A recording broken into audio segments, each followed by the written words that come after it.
Good evening, everyone. Welcome aboard. It is May 1st, 2021. And you know what that means? Happy birthday, Amtrak. And this is going to be a pretty special stream over here because we have two very esteemed guests who you guys love to have on board over here. We have Ruben all the way over from Belgium. Well, he's technically in Estonia right now for a bit. And we also have Highcast Transportation on board. Welcome aboard, everybody. Thank you. Thank you. It's an honor. All right, yeah. Awesome. So yeah, this is going to be a good stream, everybody. So sit back, relax. Like I said, it is Amtrak's birthday, and we're going to be talking about memories on Amtrak, about Amtrak's future, about what their plans are, and a couple little articles. And hopefully we can try to end this stream earlier because we've been clocking in 3-hour streams, which I get. You guys love it, but I mean I don't know if you guys want to be on here for 3 hours or whatnot. I mean, I remember during live stream I actually fell asleep when watching it, so it's a good way to get some sleep. I think one time I actually got up, went to the bathroom, came back like 5 minutes later, and I didn't miss a thing. And I'm like, okay, good. I was in charge of the call-in, and it didn't happen, so that's good. Yeah. All right. So yeah, like I said, guys, we're gonna going in today, and I think Ruben, I think you've already cracked open the cold one already. So I'm gonna crack open. Yeah. So I'm gonna celebrate too. I got this chocolate peanut butter porter. It's literally from a brewing company called Horny Goat. I think this is in Minnesota or something. I don't know where this is from. Sounds Midwest. It's definitely Midwest. Don't look at me. I don't know anything about horny goats. Okay, no, it's Wisconsin. It's from Wisconsin. So there we are. So we're cracking this open. I know in Wisconsin they also have spotted cow, and I'll be honest, that was one of my favorite beers when I was in Wisconsin. I've never tried that. I mean, there's a whole bunch of beers over in the Midwest. This is just, beer heaven. Unfortunately, Cincinnati. So last week, guys, this is why we were off last week. Me and Holly went to Cincinnati. So we stayed there for 2 days just to take a break. It was pretty nice. Took a whole bunch of videos of the Bell Connector, and also went to the Cincinnati Union Station, which is it's a beautiful museum. You guys, if you are in the Cincinnati area, you should go see it. But Cincinnati beer, not too good. So don't you can skip the beer. Don't worry, it's not a good. Sorry, sorry for anybody who's in Ohio, but that's what it is. All right, so we're going to get started over here. If you guys were looking yesterday, Joe Biden was over in Philadelphia, I believe, celebrating Amtrak's 50th anniversary. We got a couple clips and stuff to play, and we'll react to it. But this is pretty cool that, he came over and celebrated 50th year for Amtrak. Because, again, he's known as Amtrak Joe. He used to take Amtrak all the time between D.C. and his home in Wilmington. So, yeah, pretty cool. Yeah, I mean, it's really fun. Like, all right, I'm just going to talk about transportation. Not going to get too much in politics, but I mean, it's really great to think about. Like, actually, a president his nickname is literally about the National Railway Company of the U.S. That's actually pretty cool. And it's actually pretty neat to see a president care so much about railroads. It's actually a good thing to see. Yeah, especially. Yeah, go ahead, Jack. I do agree. Like, it's. I would have loved to see a guy like Joe Biden when I was like 10 years old, seeing him care so much on Amtrak, because I guess Obama, I know, talked about it a little bit of the time, but he wasn't as enthusiastic about it as Joe. Yeah, and that's the thing, Obama would go ahead and mention Amtrak a couple times, and, we've talked about this plenty on the show, that, there could have been so much done during that administration, but, hey, I mean, now that Joe is in charge of things, and, whatever people want to say about it, well, at least he's on par with Amtrak, and hopefully that's something that everybody can agree on, that we can see some good out of this. Oh yeah, absolutely. Like I said, I'm gonna ignore other political stances. I'm just gonna talk about transportation and seeing what the plans are and what the extra routes are gonna be. I think that Amtrak is now having a really great 50th birthday, and I expect that in coming years, in the coming 3 4 years, that serious things are gonna happen. And I actually mean it. I'm really looking towards the future to see what's gonna happen. Oh yeah, the future is bright. As I put on the Chinese pit vipers, which it doesn't matter anyway. Like I said, like if you're making stuff in China, expect to have stuff taken, and these are pretty good knockoffs. I mean, they're polarized too, so I don't care. I'm still wearing these. I wear these everywhere now. So let's go through this article. Let's see who's in the comments over here. Hello, Grambo. Hello, Eric Kraus. Hello, somebody's name is ha. Somebody's pretty happy. Well, somebody does like the 3-hour streams, I guess so. We have 56 breweries here in Colorado Springs alone. Yeah, microbreweries are coming up all over the place, especially in the Midwest. Why would old man Joe even be there? Well, hey, he's not driving the train, so he's not like he's gonna get lost. That's the good thing. Yeah, and I guess I know some people like in the comments. There's a split between who likes Joe Biden, who's not. That's all right. We're trying to just stick to transportation at least at this point, and try to come up with what's good out of here. So let's go ahead and play this clip over here. There's a couple more clips from some other news streams, but we'll go ahead and play this and see what comes out. I'm honored to celebrate Amtrak's 50th anniversary. I look forward to a bright future for all American rail. And Amtrak wasn't just a way of getting home. It provided me, and I'm not joking, an entire other family. A community dedicated that was a professional and that we've shared milestones in my life. And I've been allowed to share milestones in theirs. We have to build back better. And today we have a once-in-a-generation opportunity to position Amtrak and rail, and inner-city rail as well, in general, to play a central role in our transformation and transportation economic future. Think of what it will mean for opportunity if we can connect Milwaukee to Green Bay to Madison, Scranton and Allentown to New York, Indianapolis to Louisville, and much more. It's going to provide jobs and will also accommodate jobs. And what this means is that towns and cities that have been in danger of being left out and left behind will be back in the game. It means families don't have to sacrifice the cost of living or quality of access to opportunity that sometimes only occurs if they live in a big city. We have a huge opportunity here to provide fast, safe, reliable, clean transportation in this country. And transit is part of the infrastructure. All right, so there we are. That was at least the first clip there. So that was pretty cool. But yeah, I mean, like I say, I just noticed. I mean, he's probably the most lucid when it comes to talking about Amtrak. Let's be honest about that. He didn't slip up once, at least in the clips there.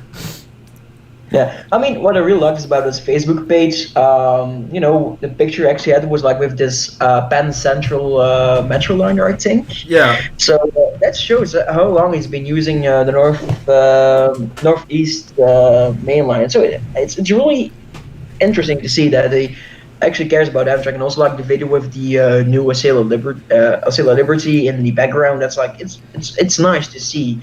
That if you could have easily made it a Facebook post saying like happy birthday Amtrak and boom, get done with it, but nah, you see that he actually genuinely cares about Amtrak and hope that the actual infrastructure will improve. Oh yeah, I mean it's Facebook. It's a lot more than a photo op. Go ahead. I'm sorry. A Facebook post about saying happy birthday Amtrak from Amtrak Joe would not do it justice. Nah. No, absolutely. Especially on 50th years. I mean, come on, that's what, once in a lifetime anyway. And especially for Amtrak in this stage of the game where the economy is in a whole loop. I mean, it's more critical than ever to be showing that sort of public support. It really is needed. Yeah, I mean, no one would have been surprised if Amtrak would have folded. No one would have been surprised that they would only go to the Northeast Coast or the only Midwest main lines and California service. No one would have been surprised if just everything would have ended except the busiest regions. So seeing them recover is actually really impressive, and that they're recovering on their 50th birthday shows how resilient, how strong Amtrak really is as a company. Yeah. Let me see. Amtrak Joe, 8,000 round trips on the line. Jeez. Man, that's a lot. That is no surprise. Yeah. I mean, I don't know how many miles you'd rack up. I don't know if you get mile. I don't know if he collected mile points back then. I don't think they had the Amtrak credit card back then. I mean, if he had mile points, he would have had his own train card by now. Yeah. Well, they probably would do that for him. I mean, they gave him his own station. Well, not his own station. I mean, they renamed the station for him in Wilmington. But I probably would see them doing something like that. Let's see. Yeah, Biden marks 50th year anniversary. The best days of rail in America are ahead. So 100 days in office. Philadelphia on Friday. And this is part of the $2.3 billion trillion dollar infrastructure proposal, the American Jobs Plan. So he was talking a lot about that. Let me see. The president was introduced on Friday by Amtrak conductor Blake Weaver, who worked with the president's route when he was a regular passenger. Yeah, that's the other thing he was saying, that Amtrak to him wasn't just it's another family to him. Yeah, I mean, I'm from Europe. I live in Belgium. That's basically a kingdom. But hearing that your president says that the company you work for is his family, I mean, that's huge support for Amtrak and their employees, because they did not have it easy during this pandemic. I think people who work for Amtrak are still furloughed. So seeing that the president says, guys, I know what issues you're in, and I'm going to support you guys. I'm going to get you out of it. Again, ignoring the other political views of Joe Biden, but I believe that an actual infrastructure, for some people, I believe that her heart is on the right place, just for infrastructure. I'm not going to talk about the other points. Yeah. I mean, that's what we're trying to focus on here, is at least sticking on the infrastructure points. I don't know. I don't want to get the channel in trouble for talking about anything else. So let's stick on that. So let me see. Amtrak stands to benefit from Biden's infrastructure plan, which would provide $80 billion to the rail line. I don't remember any president or anybody in any plan of any sort giving that much to Amtrak. The company said earlier this month that the funding would bring the Northeast Corridor, a crucial rail line for America's Northeast cities, upgraded service and improved trip times, allowing Amtrak to operate underserved communities and create jobs, improve the quality of life, reduce carbon emissions, and generate economic growth. Yeah, we've been needing it. Mm-hmm. Absolutely, and I think the part about economic growth is really interesting. I remember back in the day, 2015 it was, I actually conducted an interview with you, Demetrius, for my university faculty newspaper thing. And I remember back then I'd already proven that, better rail, better infrastructure improves the economy by a lot. I mean, if you look at China or Japan or Europe, you see that whenever there's better infrastructure, we just see the economic gains going up and up and up. It's just like this snowball rolling off a hill when it comes to the economy, because it just keeps growing if your infrastructure keeps getting better. Yeah, I mean, even when I went to just to Cincinnati over last weekend, and of course there's some complaints I do have about when America does streetcars now in this day and age that. They didn't used to do this before, where streetcars would do silly things like stop at red lights and other silly things, but or their routes aren't where they should be. But anyway, this is more of like a circulator around the main downtown area, and it was still packed. I mean, hey, and even in the time of COVID, there was still a whole bunch of people, and there's life coming back, and most people depend or want to use the streetcar.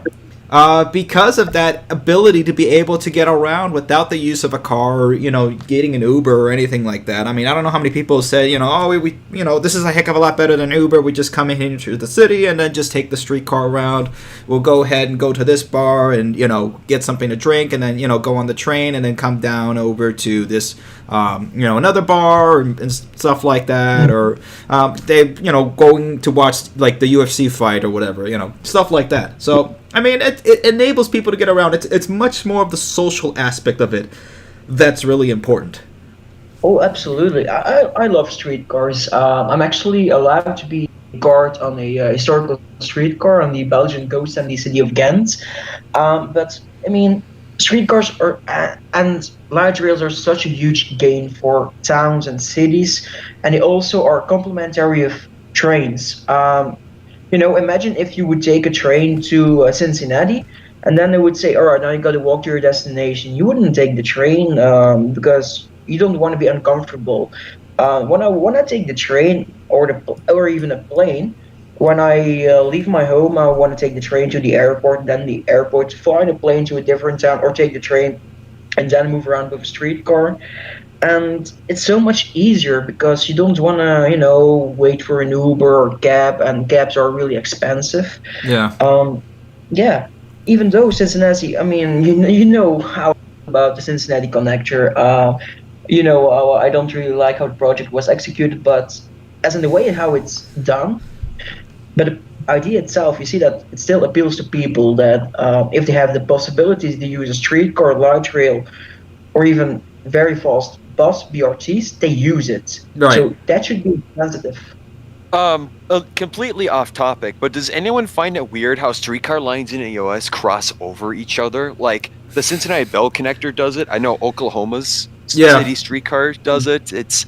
I find that bizarre because they're like it's part of the loop, except it's kind of like a bow of a route, and I'm just thinking of like, has there ever been streetcars that met at each other and one of them had to stop to let another one go?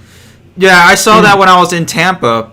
The streetcar in Tampa actually does that. I was taking in one to go up to Ybor City, and it stopped there going northbound, and then there was another streetcar coming in to cross over, and of course the traffic and everything else. So it's just weird. And streetcars used to be a heck of a lot more robust, especially in terms of the networks. I mean, all these cities had robust streetcar networks that were much more interconnected than bus lines are nowadays, and much more frequent, much faster, much more efficient. Just topped off and everything. It's just that. But this was fun. This is a funny article I found over here. Speaking of Ubers and other and other.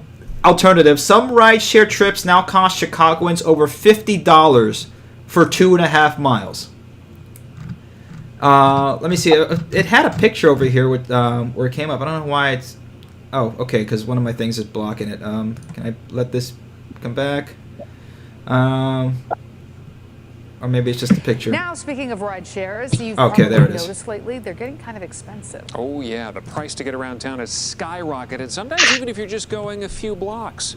NBC 5's Chris Hush is trying to find out why. $30 from Lakeview East to downtown Chicago. Pre-pandemic, that's what it would have cost you to go to O'Hare. Or how about $53 to go just 2.5 miles? That's insane. Receipts like this one showing they say that extreme Uber will be a surge quick pricing and cheap way for Uber people who and don't have Lyft. cars to have access to one, and then you get situations like these where Yeah. a trip Which that's only 2.5 costs miles Lakeview long costs resident- $50. Yeah, it's insane. I mean, and this is the thing about Uber. I mean, of course, these companies they get billions of dollars in stimulus. They don't really make much money. Same thing with the airlines. They're just basically welfare queen companies. But the way they treat their workers, the way because of course they don't give them anything, and the way that these workers, a lot of them, the drivers on Uber. I mean, of course, they have to pay back for a lot of the stuff on the car. They for gas or for new tires after every so miles, or oil, all that other stuff for maintenance. I don't think Uber calls their workers or employees. I think they're called like associates or not associates, partners. Yeah, some BS term, something like that, in order to avoid taxes and avoid giving them any benefits. Yeah, it's basically like, hey, you work with Uber, but you don't actually work for Uber. So you're Hey, like, you want to make $5 an hour? yeah, oh, you want to go below minimum wage and spend every risk on yourself, and in the end get screwed over by us? Yeah, Join our company. it's modern day slave labor in a sense. Yeah, it actually is. Indentured drivers. Indentured drivers. Yes, that's what we should call them. That's a good one. That's a good one. Indentured drivers. But yeah, look at this, $50 for 2.5 miles. Because at that point, I might as well just walk. I think the fastest I've done a mile is 5 minutes and 30 seconds. That was like my record in high school. But I don't know. Jeez, $50 for 2.5 miles. That's insane. Yeah.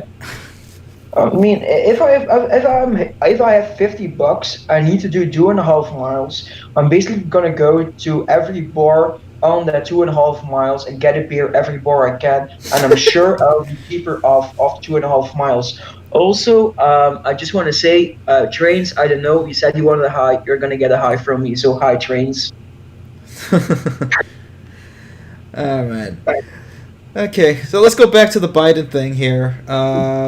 There's a couple of other things here. Some other articles have mentioned other thoughts about it. I think this is the Penn Central. No, this wasn't Penn Central. This was on Amtrak. This picture of Biden on Amtrak. Build back better express tour train in September of 2020. All right, let's see another one. Okay, here's one that's about 3 minutes. And this is probably like the last clips of Biden, and then we'll keep moving on from here. So let's play this one. Huge opportunity here to provide fast, safe, reliable, clean transportation in this country. And transit is part of the infrastructure. And like the rest of our infrastructure, we're way behind the rest of the world right now. We need to remember, we're in competition with the rest of the world. People come here and set up businesses, people stay here, people grow because of the ability to access transportation, access all the infrastructure. It's what allows us to compete. And with the rest of the world, to win the 21st century, we've got to move. China already has 23,000 miles of high-speed rail, 220 miles per hour. 2/3 of all the high-speed rail in the world, 220 miles an hour. And they're working on transit on trains that can go as high as 400 miles an hour. We're behind the curve, but folks, as I said the other night, America's on the move again. We need to remember that we're in the United States of America.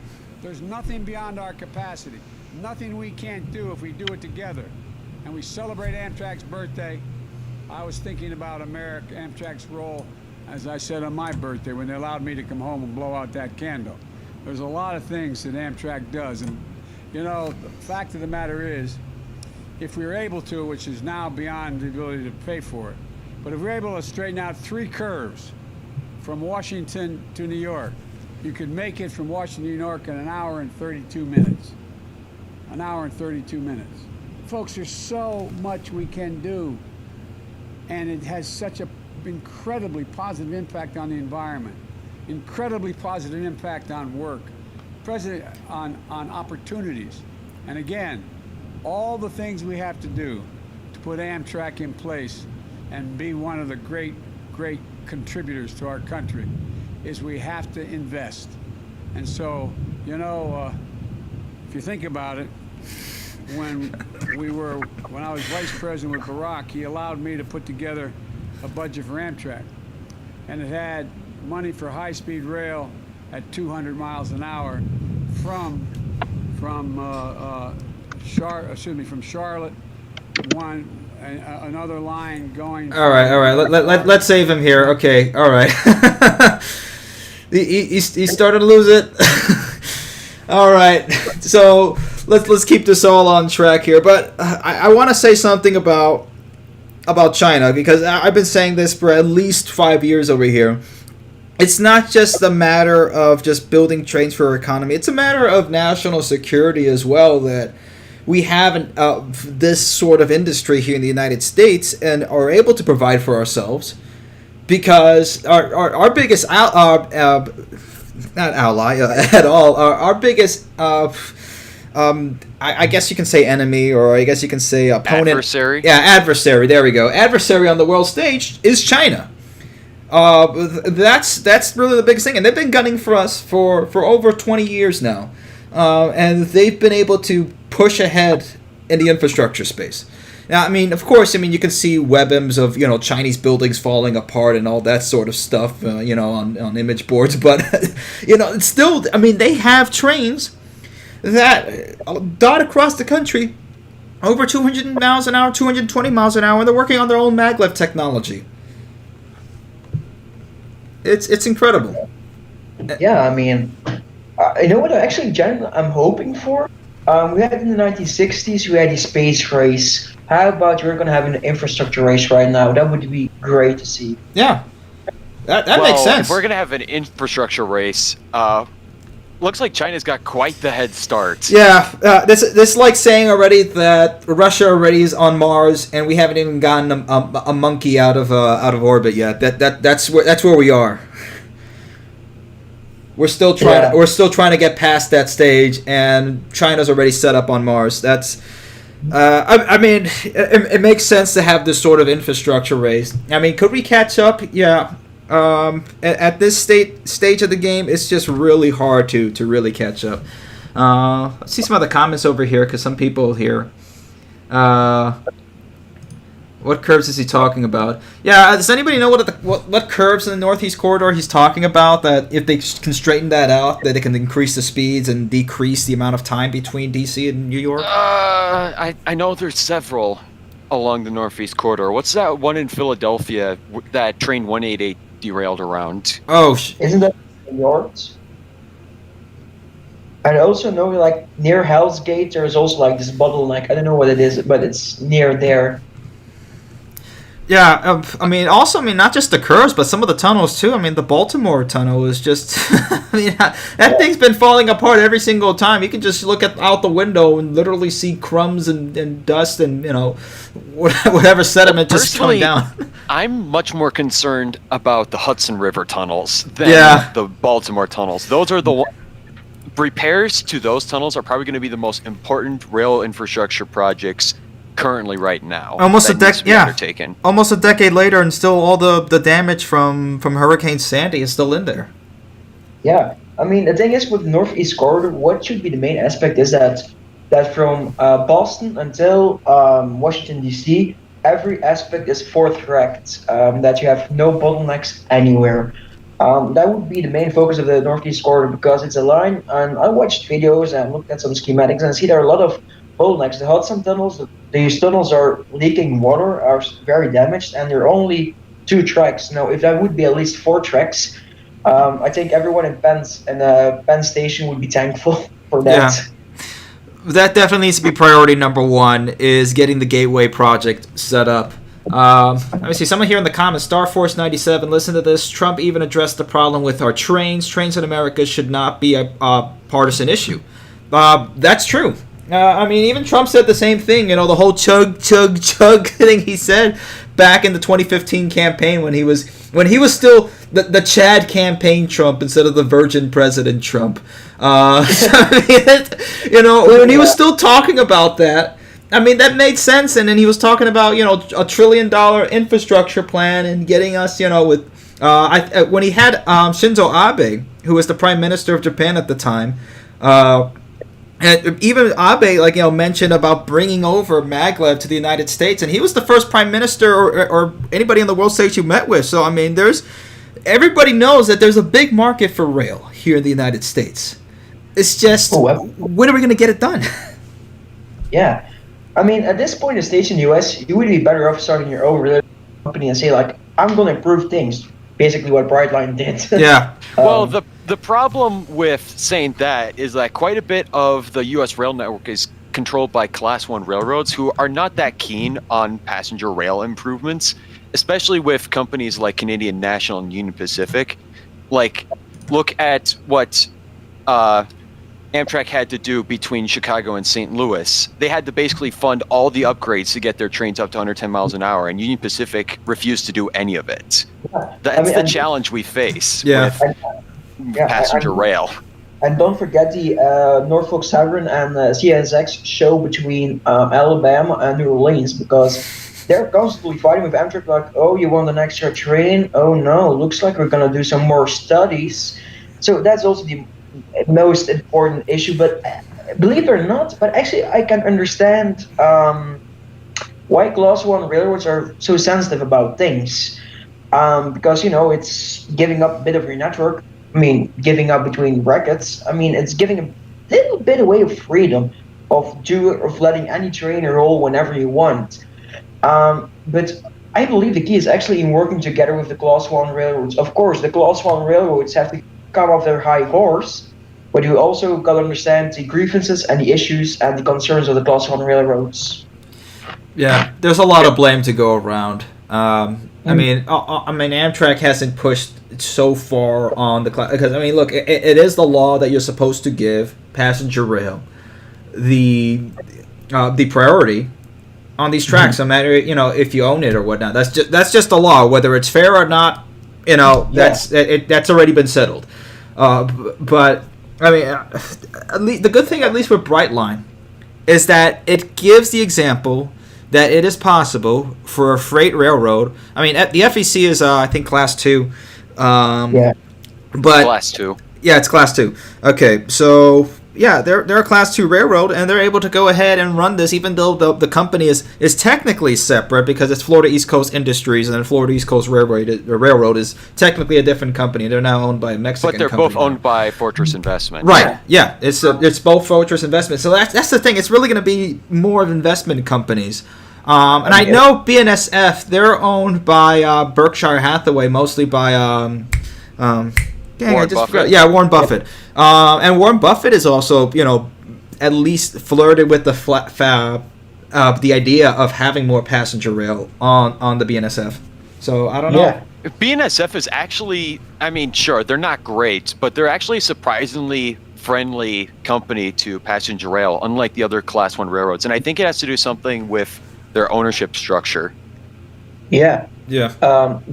The thing is also with the FEC, I think FEC is actually by Mexico. They're now foreign owned, but you see the great corporation. And I actually want to look in the comments. Stalking Horse say something interesting, like, why should a freight railroad that runs train at 70 miles an hour pay for an upgrade at track to 110 miles an hour? That's a good concern. But I believe in that freight companies can actually profit from faster freight trains. When we have also the cost of your crew, and that's a cost that's always going to stay. So if your trains run faster, you have to pay less. If you pay less in crew in total, but your crew is still going to get a good wage. So I believe everyone can win in this case, and that's how it should be treated, because the FEC won with Brightline because he got double tracked. They have no bottlenecks, and FEC trains can keep moving, and Florida actually gets some decent rail service. So that should be the way how we need to look at things. Yeah. Everyone should win. You there? I'm still here. Okay. Yeah, I'm still here as well. All right, good. I don't know if it was my internet or your internet or whose internet now was We messing suddenly up. went silent for 2 seconds. I don't know what that was. Okay. Yeah, it was a bro moment. We were just bonding each other over a beer. Yeah. Dial-up noises. Yeah, you're not old enough until you actually lived through the AOL era. That was I still remember that. Speaking of that, what could be another solution is if the government pays for the upgrades. That could be another thing, because look at this. Biden's proposed $2 trillion spending package, which targets job growth, infrastructure, and climate-forward initiatives, would allocate $10 billion a year to passenger and freight rail systems, 2/3 which would support current Amtrak railways. So maybe what could happen is they take some of that money, and in other places, outside of the Northeast Corridor, they can go ahead and say, look, I know you don't want to go ahead, CSX or whatever. I know you don't want to go ahead and pay for these infrastructure upgrades. But what if we put in, 80%? Okay, no, you want us to put 100%? Fine, we'll put in 100% and go ahead and upgrade the tracks and get that going. And Amtrak can go ahead and at least have priority this time. Obey the law, that sort of thing. So that could be a possibility. Absolutely. I think especially for the Chicagoland area, I think I said that right. I've been in the Midwest once, so I hope I said that right. Yep. But I think Chicagoland area, I think freight trains take over 2 days just to get through Chicago. So I think if the money can also be spent on the freight railroads, everyone can win. Metro can win, Amtrak can win there, and for example, if they would just upgrade areas in the Midwest with where interference with Metro and Amtrak trains can occur, I think freight railroads can actually see the gains of Amtrak of having passenger rail on the rails. So they could actually start pushing things like, Mr. Government, we have Amtrak trains on the tracks. Can we get an extra siding here? That's how railroads should look at Amtrak, like a very valuable asset. Yeah, I mean, it is. Look how China treats their railroads. That's the way things are going now. We cannot just keep playing this, sort of libertarian game of treating Amtrak like, oh, they have to be like a private company, because we don't afford that same sort of respect to the airline companies. We certainly bailed them out with $50 billion last year without batting an eye.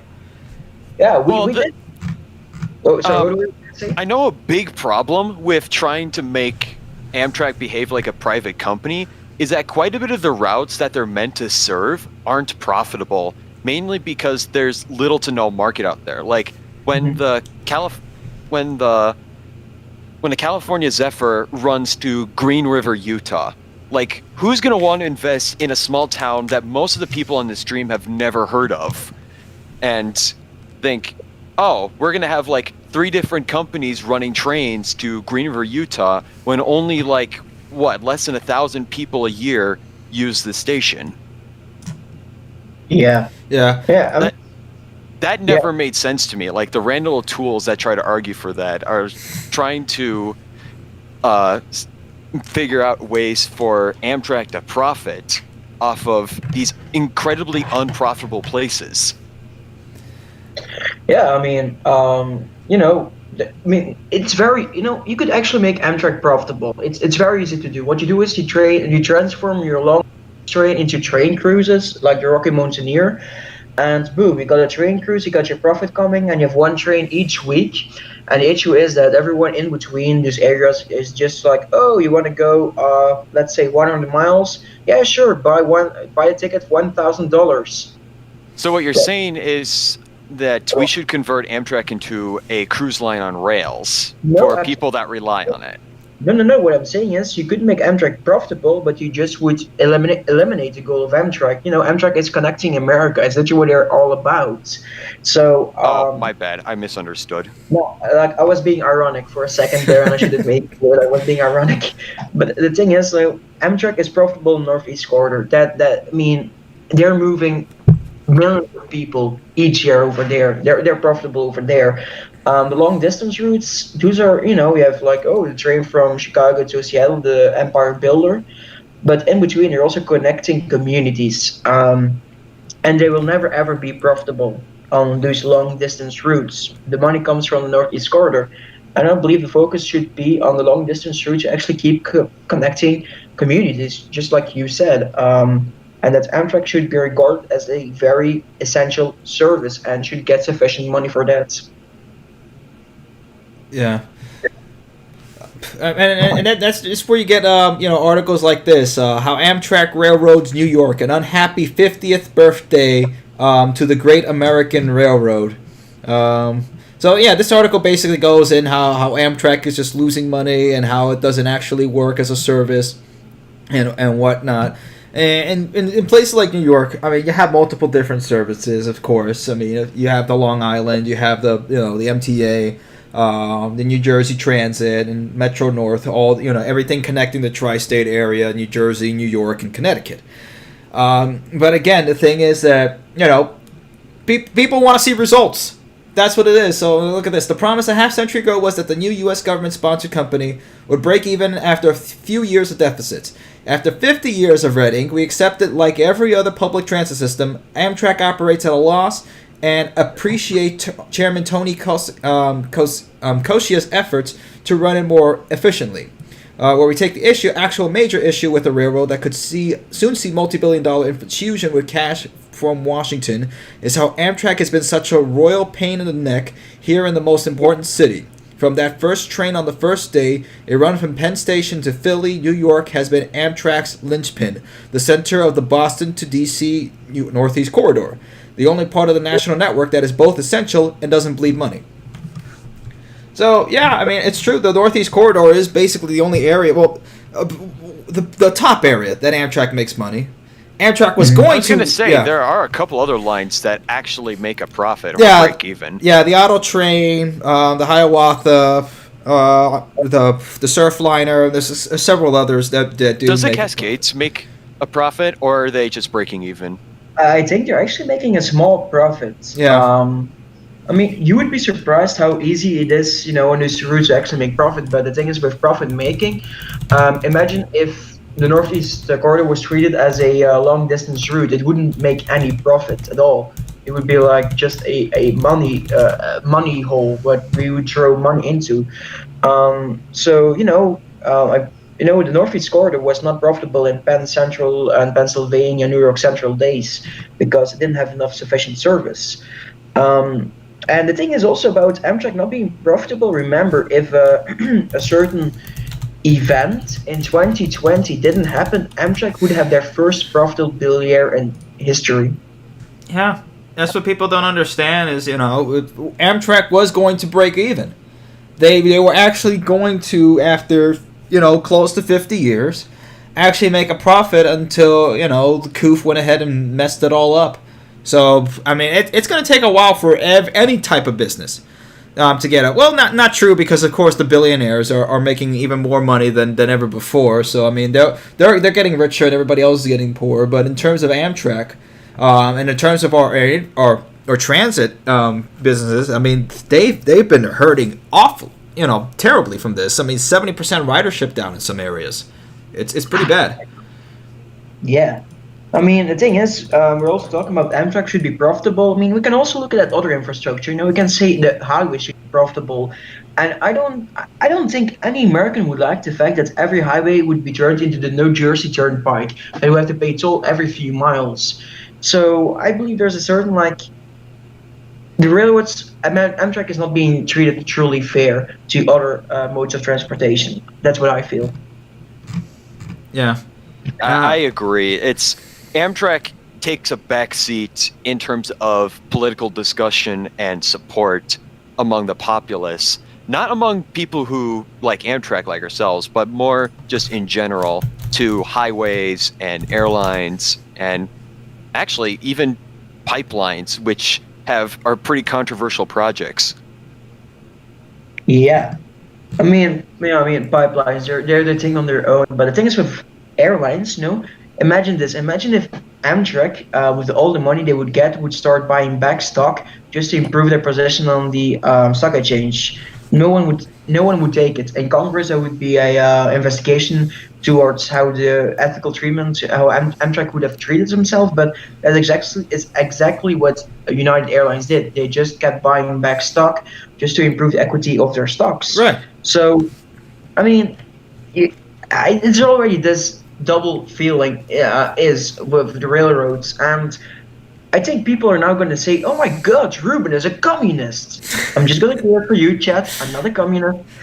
If you would talk to Demetrius, you would know that I'm actually pretty conservative on things. But I believe that railroads.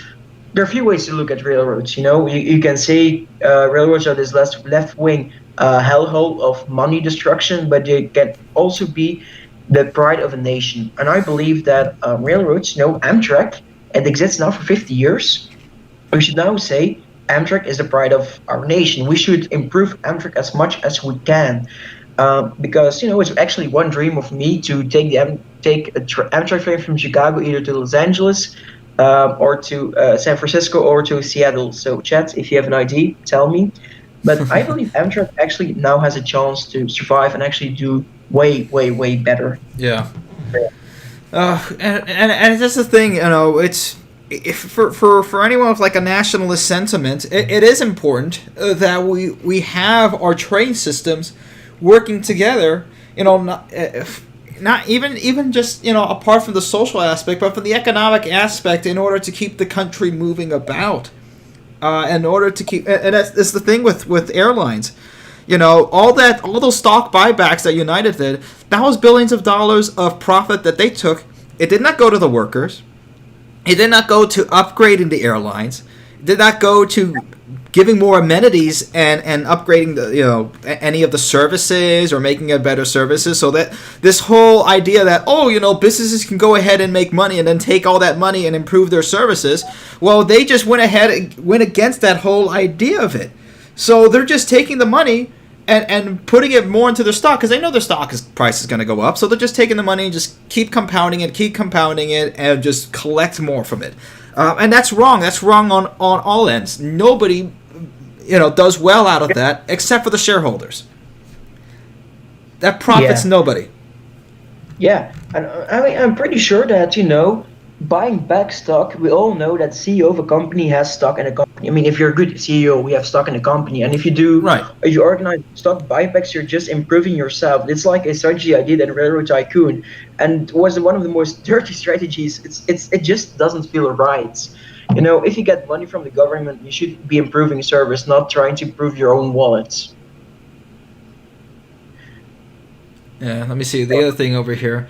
It's kind of similar to what I mentioned about California. So let's see. Nelson Rockefeller's 1965 purchase of the LIRR from the ailing Pensy, we mean the governor on behalf of the state, not Rocky's personal acquisition, was fortunate, allowing New York to modernize America's oldest railroad.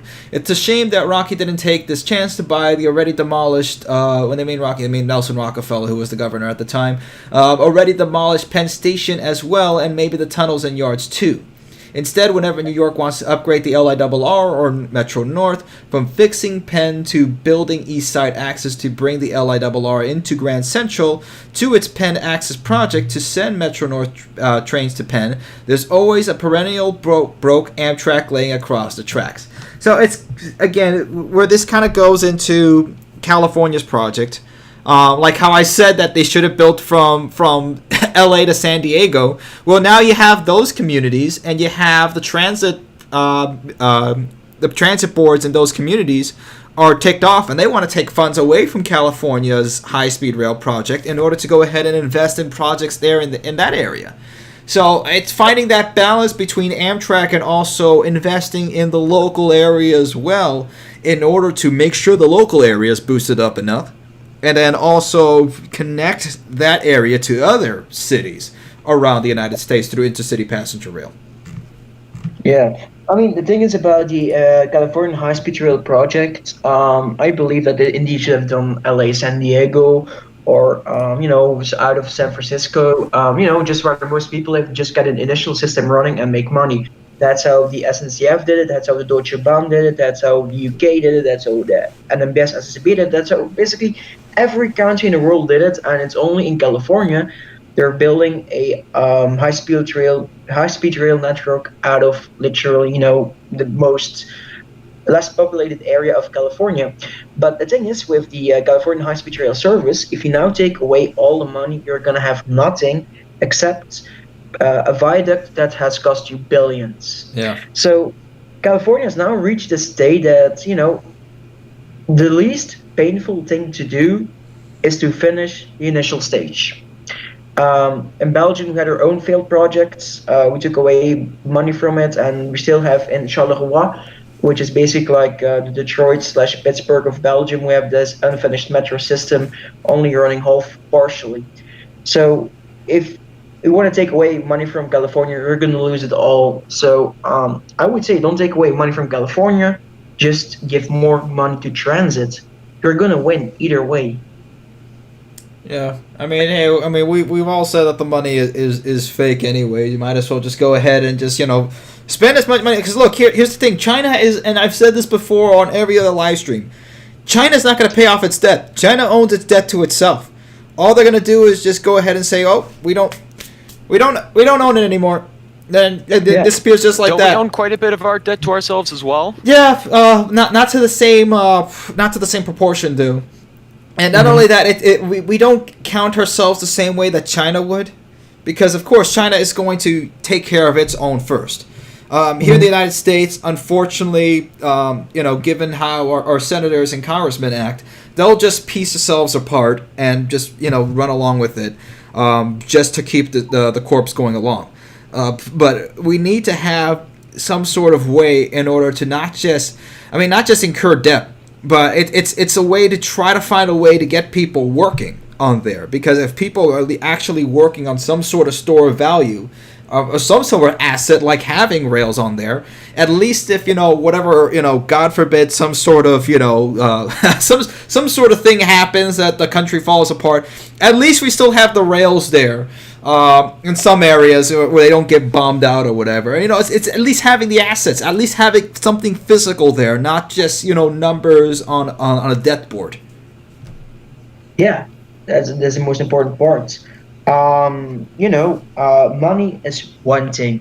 Having something physical is the other thing. Yeah. Money is as real as how you imagine it to be real. That's the base of the entire economic system, since about abandoning the gold standard. Money is just an illusion. It literally is. That's the economy. But it gives the power to build infrastructure, and infrastructure is going to be critical in whatever state your nation is. So let's see. Infrastructure is actually one of the best investments ever to make. It's even in business guides, just invest in infrastructure. China, they're constantly devaluating your own money, and one day they are gonna stuck in hyperinflation, and then they're gonna have the infrastructure to fall back onto. That's how the US should see things. The dollar is still one of the strongest brands in the world. The dollar is extremely strong. Use it for something good. Use it for infrastructure. Yeah. All right. Let's see where we want to go from here. Do you want to bring somebody who's in the queue for calling and take them in, and then we can have a little discussion or whatnot? Want to try that? Yeah, we got Aegis in the next in line channel. Yeah. Want to bring him in? I just put him on there. Yeah, sure thing. Let's welcome him in. All right. He's both muted and deafened, so he can't hear us, nor can we hear him. Okay. Okay. Is that on his end or? Yeah. No, he's muted and deafened on his own end. Okay. Yeah, that's what I was asking. Maybe someone else, maybe Cyclaris or something. Sure. Yeah, and Aegis after him. Aegis, if you're here, you're gonna be next, I guess, after this guy. Yeah, we'll put him next in line. Oh, well, it looks like crap! I moved him to the wrong channel. Whoopsie. Let me see. Let me just look at this article over here. Amtrak establishes. So, how many people are we adding into here? Okay, so Seek Lakers fan is in the live stream chat. I moved Aegis back to the queue. Okay. I'll put him next in line there, and then we'll go from there. Hello, Also, Seek. since Lakers fan, you're on. Hi, how are you guys doing? doing good. Doing great. I was going to ask you something. I forgot. Sorry. What do you think that California can do to help Amtrak? What kind of partnerships do you think they'll have together? Will there be trains that will go from, the northernmost point of the line to, another big city or something like that? Any trains that will, share? Well, doesn't Amtrak already have its own branch called Amtrak California? Yeah. It does. I think probably what the Amtrak will do is probably just work in operations for the California High-Speed Rail Authority. That's really all they can do, unless anybody else has anything else to add. Well, I think the best thing that California can do for Amtrak is getting the tunnel into San Francisco downtown and improve infrastructure around the Los Angeles area so Amtrak can go quickly in and out of Los Angeles. That's what I think would be one of the greatest helps, and also help double tracking some lines. I was more thinking about how Texas Central has a ticketing option. Once Texas Central gets finished, right? You'll be able to take a train from New Orleans to Oklahoma City, but along the route from Dallas to Houston, you'll be on the high-speed rail. Do you think that the same thing will happen on like the California high-speed rail system, or it's just sort of out of fetch, or like. Yeah, that's probably more or less what they'll do. Same thing like Yeah. they're doing in Texas. Yeah, I think everyone would win. I wouldn't be surprised if the airlines have this Star Alliance. I wouldn't be surprised if America would have a rail alliance. Each company would help each other because they're feeding each other. So I think I'm actually convinced. I'm sure, and I'm gonna bet $5 on it that the same thing will happen in California. Okay, thank you for answering my question, guys. No problem. Thank you for coming Hey, on. no problem. Have a great evening, guy. You too. Thanks. All right. So Aegis is next. Let's go ahead and Okay. bring him on. Hello, Aegis. You are on the air. Hello. How you doing, Eric? Outstanding as always. Awesome. So good. So I have some very good news. I passed the first hoop in the way to get that's delaying my progress on my website. All right. Yeah. All right. Like I said, man. If we're gonna start talking about the website, let's. Yeah, I'm not interested. I'm not doing stuff like that. Yeah. But the good news is I passed my SOL. I passed the. Okay. Nice. Congrats, man. Okay, that's good news. So, what question do you have for us? Well, it's really nothing major, but I'm saying is that, like, speaking on behalf of Amtrak Virginia, we've really been doing, like, Virginia's really putting is dipping its toe in the water right now. So they're not, like, so Amtrak's not, say, building their own brand up, like, they don't have, like, their own dedicated operation to the state. You know what I mean? Mm-hmm. Mm-hmm. Yeah. So they don't have. I'm saying because since they don't have their own equipment, they basically have. So what they're doing is instead of just building their own brand, is that they're just utilizing. They're making themselves both a very good start for them, but also somewhat not good. Good in some ways is that the state is with Virginia is trying to just build up its network, but it's trying to center itself around they're trying to just expand one route, which is the Northeast Regional, and all over the Roanoke, all over to these to like say Hampton Roads and Richmond, and it's really they're doing it. They're doing it right, but there's some ways that they're just not. Yeah, I mean, the Northeast Regional is a strong brand, is a strong main line, and it's actually quite sensible way to connect. It improves service to Roanoke, since Roanoke is a pretty big central city in Virginia, so it actually makes sense what Roanoke is doing. Sorry, the state of Virginia is doing.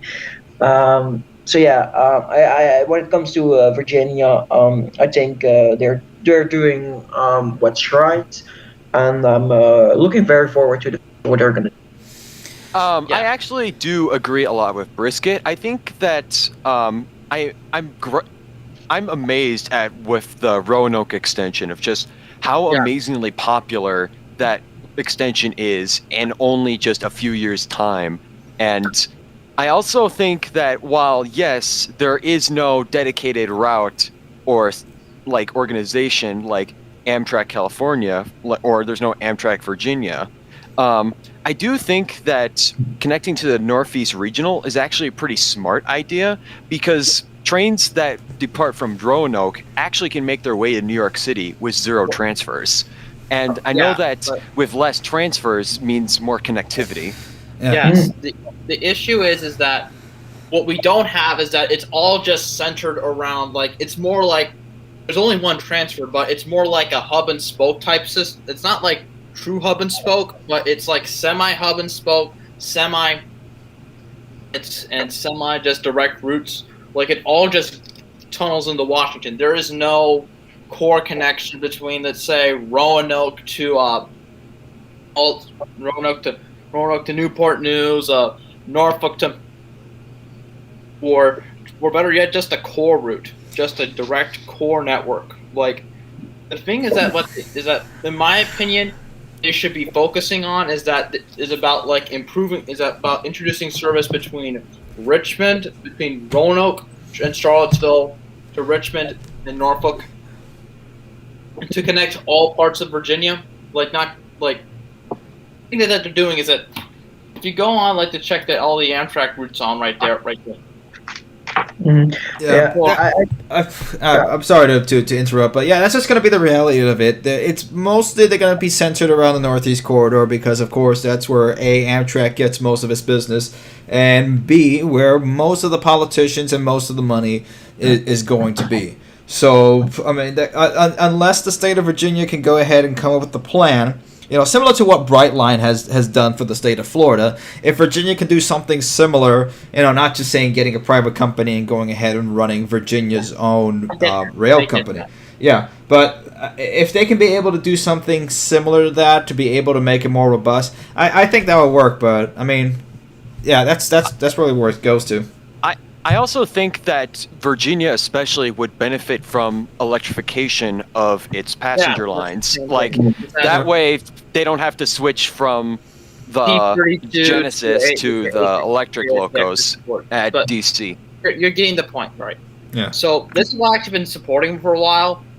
But if you remember from a couple streams back, I did talk about our own NIMBY little hamlet of Petersburg. That was unfortunately going to say that's not going to happen unless they build their own dedicated corridor, because they're going to fight tooth and nail to oppose that project. Yeah, that's just the reality of it. But yeah, it's what it is. Hey, anyway, I appreciate you coming on again, Eric. Thank you. Yeah, I've always enjoyed it. Of course. All right.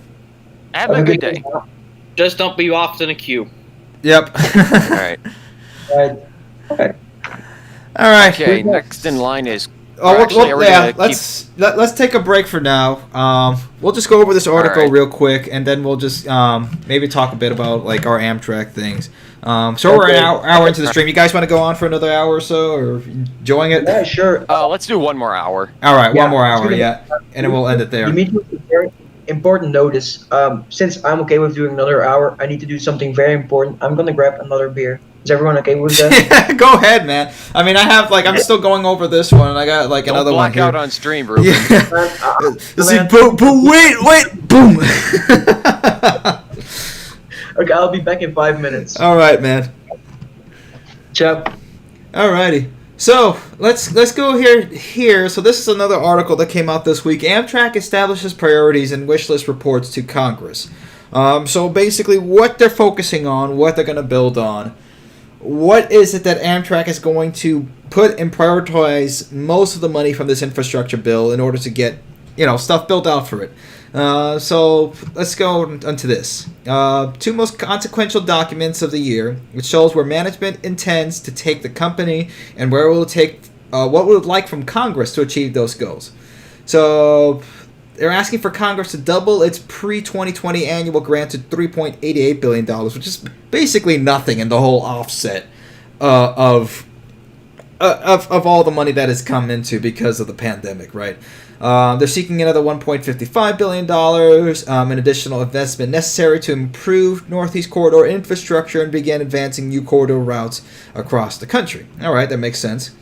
As the company has hinted in previous public statements, the major item on the legislative wish list would allow Amtrak to provide 100% of capital and operating costs for the first 2 years of operation of any new multi-frequency corridor.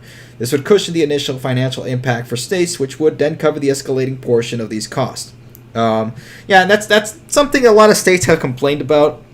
Even here, especially here in the state of Indiana, but they don't want to offset the cost of Amtrak, even to the point where the state of Indiana went ahead and got Iowa Pacific to run the Hoosier line for a while. And that was actually run better than Amtrak for a bit. That's the reality. That's the truth. Let me see.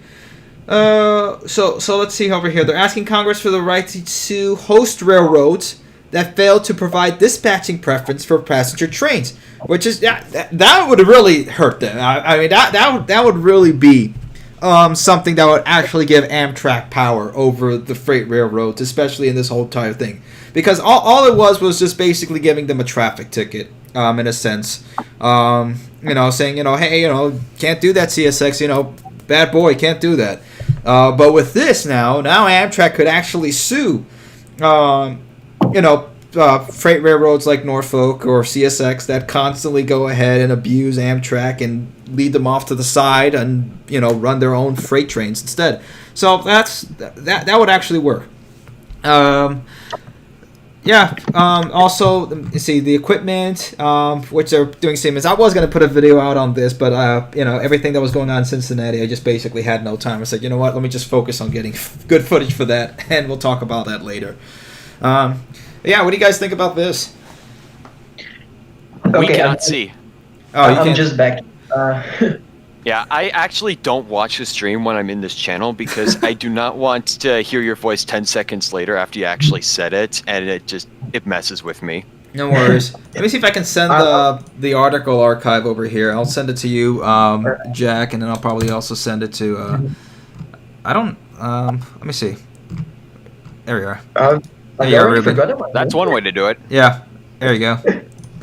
I'm actually watching the stream, but without any sound. But I'm seeing the chat right now. So, chat, don't worry, we'll read you interesting questions. But the thing is with Amtrak, I actually feel that on certain corridors, it's a good thing Amtrak actually owns the tracks. But I believe that Amtrak would be more helped if they had an independent party giving the paths of trains. So that imagine if for example, if CSX and Amtrak would ask for paths for this to this independent organization that in trains falls through, that Amtrak and CSX would both win. They wouldn't interfere with each other. But it's tricky. But you have also the law, and by the law. Amtrak has priority, so that's the thing, and I believe that Amtrak can actually be helped if Congress, if in Congress, it actually members of Congress saying maybe they should uphold that law. That would help Amtrak also a lot. Yeah, which is sad that the relationship between Amtrak and some of these freight passenger freight rail companies have been adversarial to this point. That Amtrak has to go ahead and say we can get powers to sue these companies whenever they do this sort of garbage. Mm-hmm. Yeah, but again, it should be a win-win story. You have two ways of doing the story. You have Amtrak, and you could actually, Amtrak could go, Congress, we have power, we should get our routes done, the freight railroads company should listen to us, and can be extremely hostile. It's their right to do. They can be hostile. They have the power to be, but no one's going to win from a hostile Amtrak. They're going to run trains on time, but freight railroads companies are going to do everything in their power to get Amtrak off the tracks then. But you can do the other way around, and that's going to require politicians actually seeing the surplus that Amtrak generates, but because Amtrak railroad, passenger rail generates a lot of actual stimulus to the economy, and that they go for a friendly relationship with freight railroads company, that freight railroads companies are actually going to try to get Amtrak to their tracks because Amtrak is such a valuable asset, and that's the relationship they should build to. But now it seems that freight railroads companies, certain railroad companies, are just out for profit maximization with detrimental results such as PSR, extra derailment. So it also requires a shift in culture. Yeah. Like you said before, Amtrak has been trying to be as nice as possible with these companies in order to just keep things moving forward, and it could be very much where everybody wins in the long run. Both the passenger and freight railroads win. Yeah. It's really mind-boggling for me how certain freight railroads are so hostile to Amtrak. It's sometimes very difficult for me to get, um, because with Amtrak you could actually have an argument for a state to invest in your railroad. You could say, "Hey, Mr. State, Amtrak is interfering with us. We need an extra side. Can we get the money?" That's how freight railroads should see Amtrak. It's actually a very big asset to them. Instead, they're trying to block Amtrak. I'm looking at the case in Alabama and Louisiana, and it's so sad to see what's happening. Um, but when passenger rail is done right, you see that people win. You still have freight along the Northeast Corridor. You still have freight on every line Amtrak runs. And in fact, certain routes are coming back. The Erie-Lackawanna cutoff, New Jersey Transit is rebuilding line partially. And if you would let Amtrak do, the entire line would come back to Scranton, which would be an extra gain for freight railroad companies because they would have an extra line to use. Yeah, that So makes sense. yeah, I mean, I'm trying to avoid rude words because I don't want to get the YouTube version of this up for this channel. But Yeah.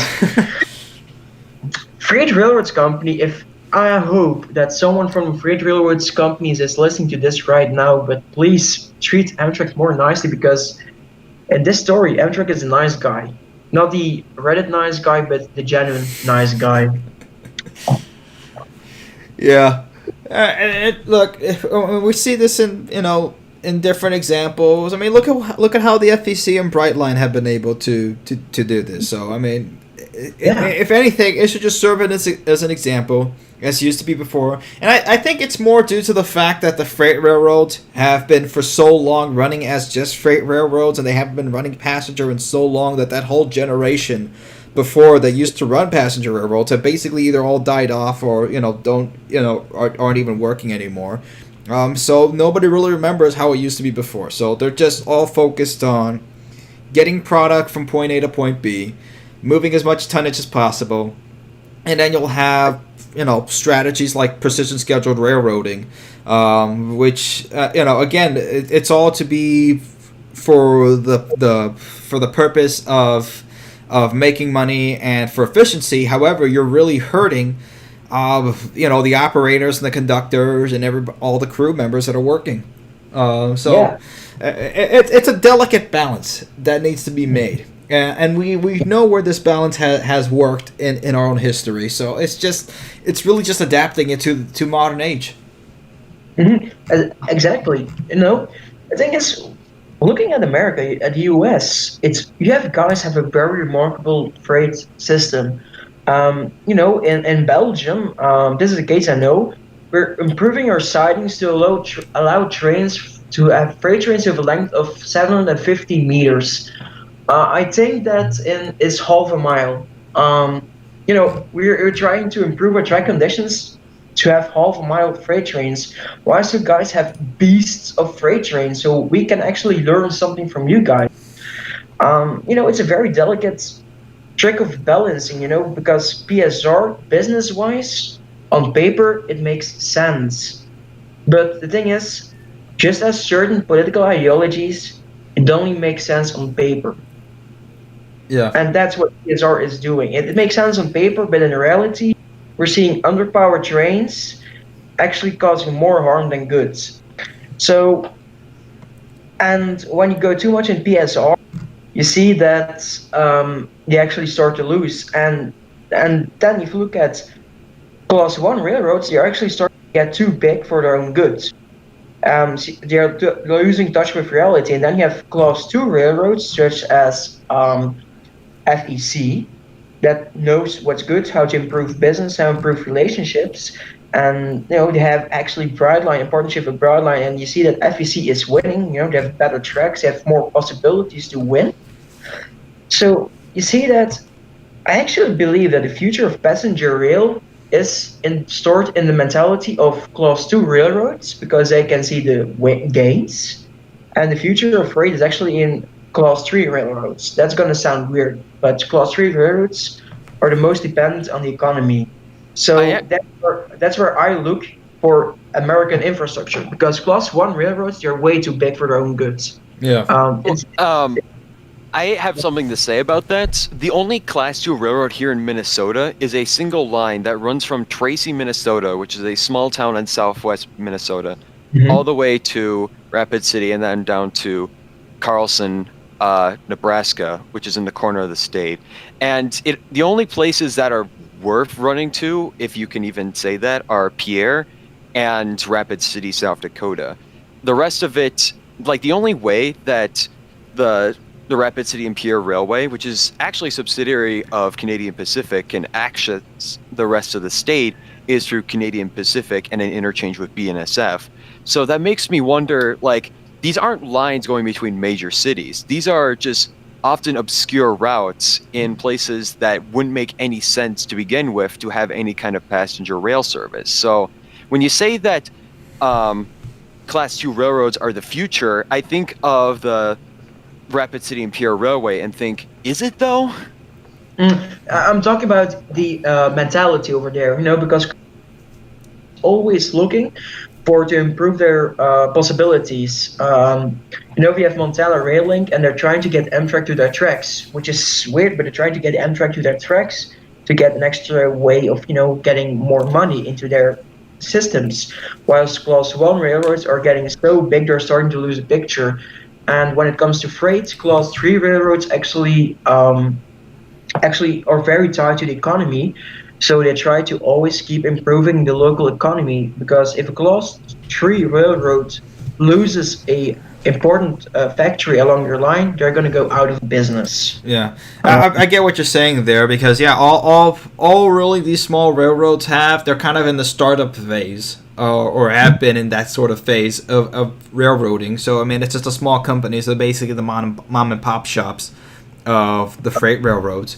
So all they have to go anywhere is either up or out. Whereas the Class 1s, all they're going to do is, they've really hit the ceiling of how much they can really do in terms of space of where they could, operate, and in terms of how much money they can really make. So all they can really go or move is downward. So, I mean, in terms of upward mobility and for Class 3 railroads, I see what the point that Ruben is trying to make. Yeah, exactly. And I believe that we should also look in that direction. Not only but also look more further in partnership with Class 2 and Class 3 railroads. I know Class 3 railroads are mostly like these very obscure railroads or bad track conditions, but some connections actually make sense they're doing, and we should actually give them more a bright future, because in this economy, the Class 1 railroads, they can literally ship cargo from one side of the country to the other side of the country, but the Class 3 railroads have to ship lumber to the lumber mill. You have to actually get the economy rolling. So those companies, as previously said, getting the stimulus checks into the economy, the Class 3 railroads should actually get more love, because they're also a crucial part of the American economy, because I believe they have, when it comes to rural America and small town America, they have a very much more valuable role than we dare to admit. Yeah, I agree.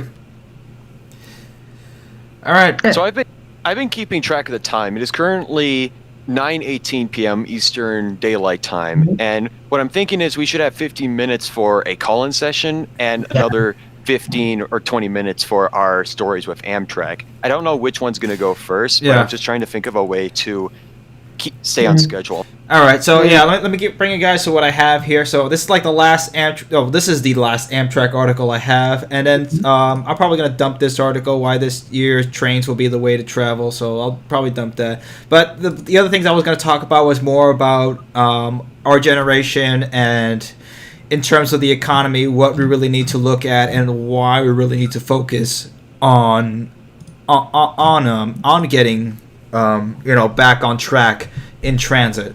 So those are kind of what I'm looking at. So up to you guys what you want to do. I don't have any articles. I just can't wait to talk about my experience on the Empire Builder. Yeah.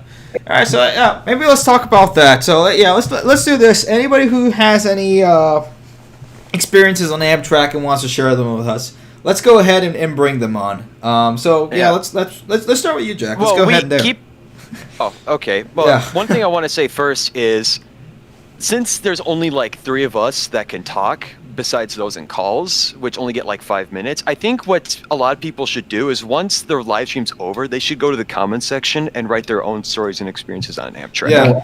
So anybody who's watching in the comments, or anybody who's watching in the future and watching this, if you've even gotten this far, put in the comments below, and I'll also put a comment as well pinned on top. What have been your favorite experiences on Amtrak? What has been something that has been one of the most touching moments that you remember, and every time you think back, is always a happy memory about on Amtrak? So let's hear it in the comments. Yeah. Also, chat, if you're reading this, if you want to share, you have not that many, you don't have that many space to type, but if you can write a short story, I will read them. I always read chat, so. Yeah, the chat section is always fun. But yeah, go ahead, Highcast, you first if you wanna share a story. So everybody crack a beer or something like that, or whatever you want to drink, and let's listen along. Okay, so let's go back to 2011, where Titanium was the biggest song on the music charts, but I was a 10-year-old kid, so I didn't care. So my journey was a trip from Staples, Minnesota to Whitefish, Montana, and it was and the thing about Staples is that the trains only come at 1 and 4 a.m. in the morning. The westbound comes at 1 a.m. and the eastbound comes at 4. So what I had to do is 10-year-old me had to get up at midnight for my grandpa would take me from my hometown to Staples, and then we had to wait like a while until the 1:41 a.m. train. And that was actually delayed by an hour because of something happening in Minneapolis on the way over. But regardless, at around like 2 in the morning, the train finally comes, and we actually board the train to Whitefish. Now, my experience on the Empire Builder, I think, was particularly interesting because the Missouri River was actually having an historic flooding event, like a once-in-a-lifetime thing, where it would overflow its banks and it would drown entire cities in North Dakota, like Minot, for example. Like, there were streets underwater, and I even remember as a kid, along the train tracks, there was water in the ballast, and quite a bit of dirt roads were underwater, signs were sticking out, and Amtrak was still riding through the countryside of North Dakota, even while it was partially underwater. So that's a experience that I've never forgotten, and it's a experience that, and of course there was the usual of getting, the Empire Builder is one of the trains with a dining car, and it's kind of sad that they've discontinued it temporarily because of COVID, but I remember getting like a steak or a hamburger. It's kind of fuzzy, but I don't know if they do this on all Amtrak trains, but what they would often do is they would seat 2 different people, like of different groups, and trying to since there was like a limited amount of seating, they would put 2 different groups of people that didn't know each other together in like one booth, and they'd have like a calling system. So like, so like me and my grandpa would be called up to the dining car and we'd actually eat. I don't know how it works now because it's been 10 years, but it was kind of strange to me because of the limited amount of seating they have. And then once we got past Wolf Point, the sun set, I went to sleep, and I woke up at 6 a.m. going through Glacier National Park, which if any of you have seen photographs of the Milwaukee Road running through the mountains, it is absolutely beautiful and breathtaking. Like snow-covered mountains. The glaciers were much bigger than they are now, so that was very cool to see. And going by train, just wandering across the tracks in this incredibly remote part of Montana was an amazing experience that I so far have never yet experienced again. And that's my story on the Amtrak. Oh, and by the way, we were the last train to come through. The rest were canceled, and we actually had to fly back because the infrastructure was so badly damaged. We got incredibly lucky getting through. Wow. That's wow. Yeah. That's the incredible thing about Amtrak. It's just the scenery that you can be able to just take in, and it's not like in the airlines where you're all just bunched in, and you can kind of see some stuff. Which it's cool to see stuff on top from bird's eye view from the airlines, but it's not the same as going through it. It's like taking a hike versus going ahead and just driving through a park. It's not the same. To be able to go ahead and take everything in as you're sitting there. And like you said, like in the dining car, they used to do the same thing. At least the first time when I went on Amtrak on the auto train. This was about 2005 or so I was around 7. I was about 12. But I remember, the first time I went on Amtrak, I think it was about 2002, but anyway, it was 2002. So we went on there, we took the auto train back, and they basically sat us with a family that was basically opposite of our family. So they had a mother, a father, and instead of 2 brothers, me and my brother, they had 2 sisters, and they all lived in Orlando instead of Miami. So it was funny to see how much we had in common, and it was it was great to be able to sit across, and it wasn't just getting together with a family on the train, but it was getting together with other people and sharing other experiences of where they were going. So this family was coming back from New York to visit family over in Buffalo, and they went to go see Niagara Falls and went to go see the rest of the country, and they drove up, and they were tired, so they went ahead and took the Amtrak, similar to how we went up to New York to go ahead and see our family in Jersey and to go see Manhattan and the rest of New York. So these type of situations where you're put in with people that you don't know, and you get to see how much in common you really do have with them. It's just you don't have that sort of experience anywhere else. I mean, in the airlines, sure, you get to talk to people like that, but it's not the same as sitting across sharing a meal with people, because sharing a meal just really opens up a whole other paradigm of conversation. Yeah, well, it's not even that. Like, even in the dome car on the Empire Builder or the Silver Star, you get to talk to quite a bit of people, and often they're pretty unique. Like, you got the Amish or that ride the trains and other groups that you'd otherwise would never see or have contact with. Yeah. Mm-hmm. Yeah. The thing is, I don't have that many special Amtrak experience. I only have 2 Amtrak experiences because I only took Amtrak 2 times when I was in the US. So what was it like? It was on the Hiawatha. I hope I said that right. I didn't butcher the pronunciation. Yes, you did. Yeah, Hiawatha. Oof, alright, where's my green cards? Anyway. So it was from Glenview? No, Sturtevant, Wisconsin. Yes. To Milwaukee, best town in Wisconsin. It's people from Madison, I'm sorry, but Milwaukee is better. Anyway, we were taking the train to, me and my now ex, we're taking the train to Milwaukee from Sturtevant. And when I got in this Horizon car and, we got our seats, and I was like, who is this reserved for? And the conductor looked at me like, no one.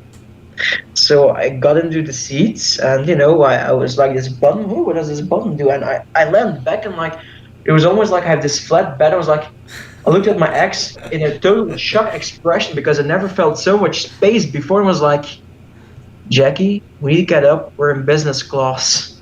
And then I got up, and the conductor was like, why are you getting up? I'm in business class. I was like, nah, this is coach. I was like, what? And then and then this conductor knew bad patch of track, and he was like, in the most thickest Midwest accent, he was like, you better hold on, boy. I was like, why?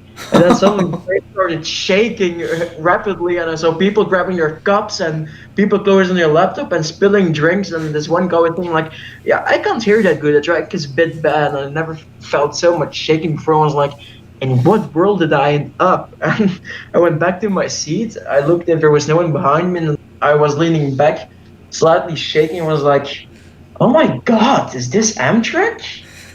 But then it was the place was, oh my god, this is Amtrak. I never had so much space before in the seats. In Belgium, the ticket would have been first class, like so much expensive, and I was like, how the hell is Amtrak this cheap for this big seat?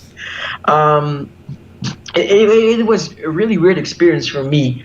And the second best experience I had was on the way back. I'm not gonna say in what date. I'm not gonna say what date because I don't want to get a train engineer in trouble, something like that. But it was in a Milwaukee train station, and I was taking pictures, and then they were like, "Hey, from where are you?" And because I was doing some weird behavior, I was like, "Oh, from Belgium." I'm like, "Oh, first time in the U.S.?" Yeah. And the guy was like, "Oh, you're into trains?" I'm like, "Yeah, I'm into trains." He was like, "I'm an engineer." I was like, "Oh, that's great." And he was like, "You want to see the engine?" I looked at him, the first smile possible. I was like, "Yes." So he walked me over to this Genesis engine, and he actually allowed me to sit and touch the throttle, and was like, "Oh my god, this is best day ever." And then when he was done, I was like, "Do you want to go back to your car?" I was like, "Yeah." And then he said like, "No, you're not done." And then we walked over to the cabbage, and he let me sit there in the seats.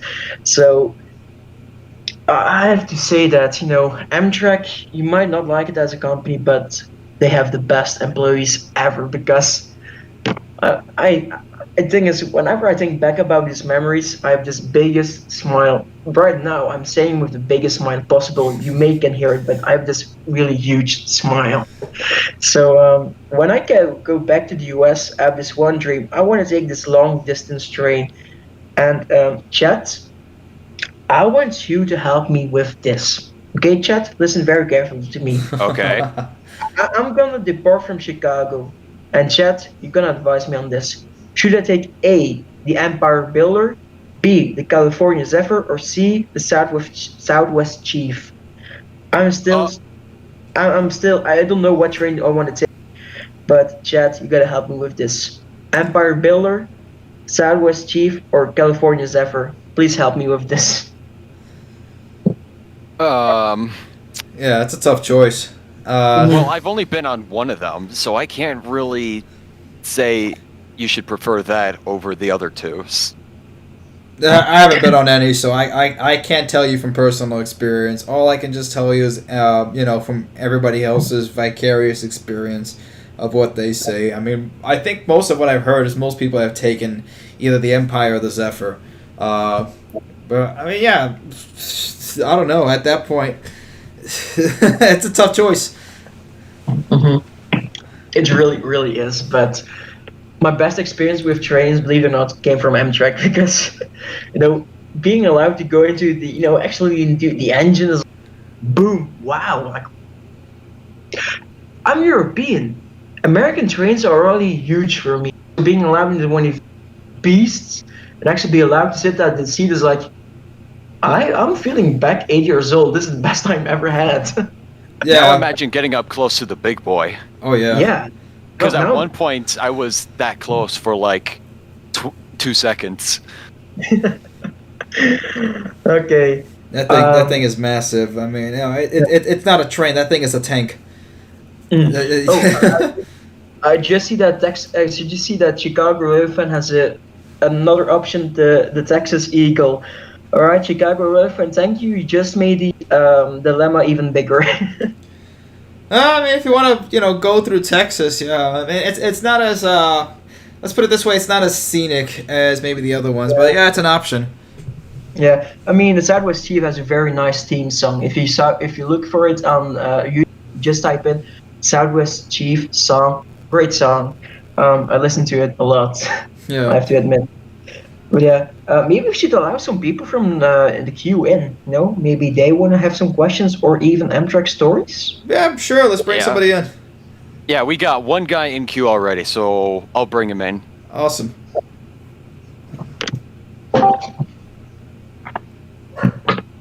Hello, Crowbar K. You are on the air. Hello, can you hear me? I can hear you. Just maybe your volume is a little low. Sorry. Okay. Whoa. What's going on?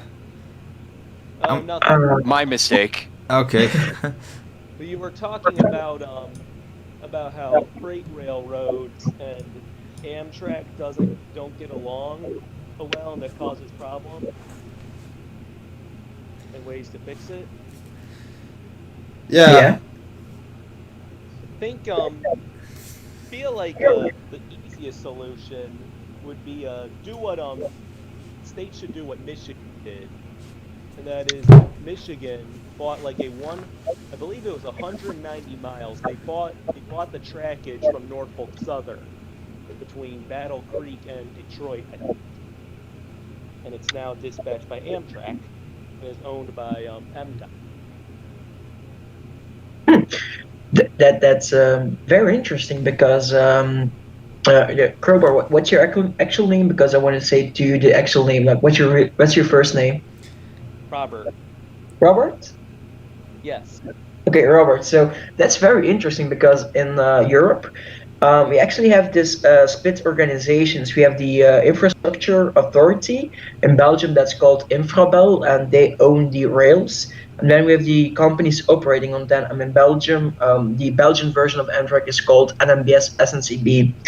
And when you want to run a train, you can start your own company and run a train. You only gotta do is fulfill the legal requirements, and you gotta file a POF, just like basically like air traffic controllers work. So that could be interesting in some aspects. In some cases, that the state, as you say, Robert, that the state owns the most important main lines, and that freight railroads and Amtrak can actually ask for POFs at certain times. So I think that's a very interesting. It's not exactly like that. I think part of the purchase agreement was that Norfolk Southern still gets exclusive trackage right over the Michigan. So if I get this right, Amtrak bought the tracks, so Amtrak owned the tracks and have to maintain the tracks, but Norfolk Southern just still has the right to run over the tracks. Not Amtrak, the state of Michigan, but it's dispatched by Amtrak. Okay, that's interesting. Yeah. I mean, I believe if that system is fit for the U.S., I think they should use the more places. I don't know which places because I'm not American, and I might lose some feeling with some places. But I think that's a very interesting thing to approach things. Yeah, I really think Illinois should just buy that Chicago to St. Louis trackage from Union Pacific. Really? This is ours now. You can still operate trains, but on our terms. Amtrak trains get priority. Here's a few $100 million. Really? I thought that Amtrak owned that track, but basically Union Pacific. It's owned by Union Pacific. Yeah, it's UP. So if I get this right, they call the free 110 miles an hour main line. Yes. Amtrak had to pay for all that. Operating at 110 miles per hour. Wow. Yet they're still waiting for the go-ahead from the FRA, but the project is complete. Wow. No, I'm gonna say fucking eminent domain. Eminent domain, them fuckers. Fuck it, it's Amtrak now. That's how I would say things. Yeah, it's what it is. Angry UP foamer noises. Yeah, look, this is what's so messed up about our country in terms of the way we do business like this. That we'll go ahead and bail out big companies like this, but when it comes to helping out, like let's say Amtrak, when they go ahead and make investments into what you just said, Robert, and into everything there in that area, but to have it taken away even after that, it's insane, and that's where states need to step in and go ahead and actually step in. And I do agree where Amtrak is going ahead and saying we want the ability to sue, because not just you get the ability to sue, but that opens up the door to having some other sort of stage to actually talk this out with the freight companies, because there's no other way half of them will listen unless they get threatened with losing money. Yeah, I mean, I'm still shocked that UP still owns that free upgrades, and no, like for real. Yeah, I know. That's the situation we have with Class 1 railroads. Yeah. Is that if you want to run their tracks, you got to pay for it. Wow, it's even worse than I thought it was. It's bad. really bad. Robert, thank you for learning me the experience. Like, but no, for real, if this was Belgium, UP would get eminent domain the living fuck out of them. That would be now Amtrak property by now because, wow, Yeah. wow. It's just and there's good there's good and bad things that here in the United States. We have a lot of freedoms, a lot more than some people in Europe. At least we can defend ourselves with something more than a butter knife until we get that taken away. But yeah, I mean, look, it's just things like that. Just big business has the big stick here in this country. That's just the way things are.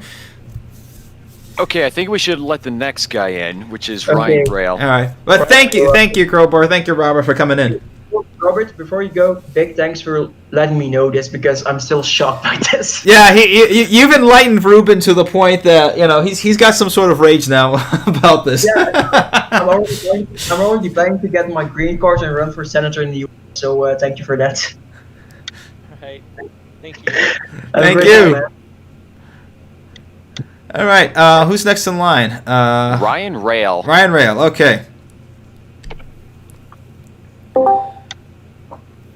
Ryan Rail, you are on.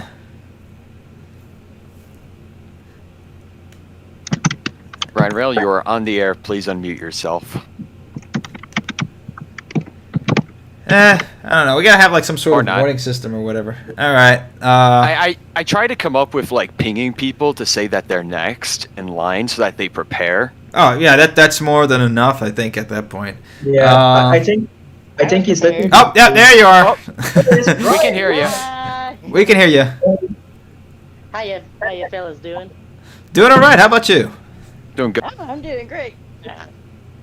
I have no Amtrak stories to share with you, sadly. Aw. Oh, I do have a recommendation. Who was the one that wanted to find the train or ride the next train? That was that me. would be Ruben. Yeah, that was me. Okay. I suggest doing the Zephyr. The Zephyr. Okay. Oh, the California Zephyr? Yeah. Okay, why that? Why? Oh, cause it's great. Mostly because it has a lot of scenery. It starts in Chicago, goes through Colorado. You get to go see the Great Plains, see the Great Rockies, and through Utah and see all their great rock formations and whatnot. Yeah, you get to see Great Salt Lake and the Maffa Tunnel running on the California Zephyr. Yeah. Okay. So when I go to the Maffa Tunnel, I should open my window. Right? Huh? So if I go to the Maffa Tunnel, I should open. Right? Open the window. You keep cutting out. Yeah, like right at that point. I don't think you can open the windows unless if it's like for an emergency. Yeah. Yeah. I was trying to make a joke. All right, so just pull out the emergency thing. Okay. Pull the I've been emergency writing cable. down the score by now. So California Zephyr has 2 votes, Texas Eagle has 1 vote, Empire Builder Chief has 1 vote. So okay. Hooray. Let's see. What else do we talk about? Well, I'm trying to keep it to like 5 minutes or less, so But for man, each person. Yeah, but man, you have to pre. I got one more thing. How about that? Sure thing. Sure. I'm in. So just as last week, I believe, sometime last week, the chairman of Denver, the city council got together, and they got, they just passed a bill that is now going to dedicate certain districts up and down Colorado for their for the transit line that they're going to build, the passenger line. Which one? Like the one, the Longmont, or? It's like it doesn't have a name. It hasn't been built yet. it's They like wanna this build one it. in Cheyenne, Wyoming. Yeah, the one that goes. Well, no. They want to drive it from Wyoming, take it down through Denver, Colorado Springs. Hi, that's me. And then take it down to Pueblo and Trinidad. Oh, so it goes via La Junta then. Yeah. Oh, that's nice. Yeah, actually that makes sense that Colorado is doing this again on the side of. So maybe Demetrius knows my opinion about Colorado. You keep cutting out there, Ruben. Yeah. Am I doing better now? Yeah, You're doing I good, think man. the Estonians are catching on to your internet. They want the bandwidth back. Or you can do what I do and just hold down the push to talk button so that it doesn't cut in and out. No. So am I being more audible now? Yeah, we Yes. can hear you. So go on ahead. Okay, so I think I know why I was pointing down with my head. So no, but I feel like it's a good choice that Colorado is doing what Colorado is doing about the passenger rail, because I feel the connection between the Zephyr and the Southwest Chief via Colorado Springs was a missing connection, because there's no way to transfer between them except either getting on a bus or driving your car. But why would you drive your car? No one likes driving their car just when they got off a train. I actually think that's a really good thing what Colorado is doing, and if they would connect to Cheyenne, Wyoming, if I get that name right, because It's You did. possibly yes. Yeah. well, 2 points for my brain 2 for cards. 2. But yeah, I think what's happening over there is a very good thing, and I think it's a very good thing also for Denver, because Denver is getting all the gains they can get from this. Yeah. Yeah. But it's exciting that they passed that bill, and it just I did my testimony actually was in the Zoom meeting they had online, that you can give up your testimony and say if you're against it or with it, and of course I said against it. So Or like not, a town I hall shouldn't. meeting, or It was like a town hall meeting. It was with counselors and whatnot, and Yeah. I was with it. I gave my testimony. That's the new thing now, that you can be able to go ahead and go into State Department meetings or DOT meetings. They just have it on Zoom, so you don't even have to drive anywhere. So it just makes it a lot Wow. easier for advocacy. Wow. Wait, So, your name is actually your name is Ryan, right? Yes. Okay, Ryan. So you actually gave your opinion right in front of officials, saying that you're in favor of it, right? yes. Wow. You can actually do that. Like Demetrius did it quite a bit. I have yet to do that, and I assume plenty of other people do it as well. Yeah, I have one that I'm coming up to, that Indiana Department of Transportation is coming up, INDOT, I think on the 4th of May, for their transit and where they're putting the budget on. So I'm going to be attending that. But yeah, that's the easiest thing here, and that's what, and everybody in the comments. And this is the thing, this is the perfect time now.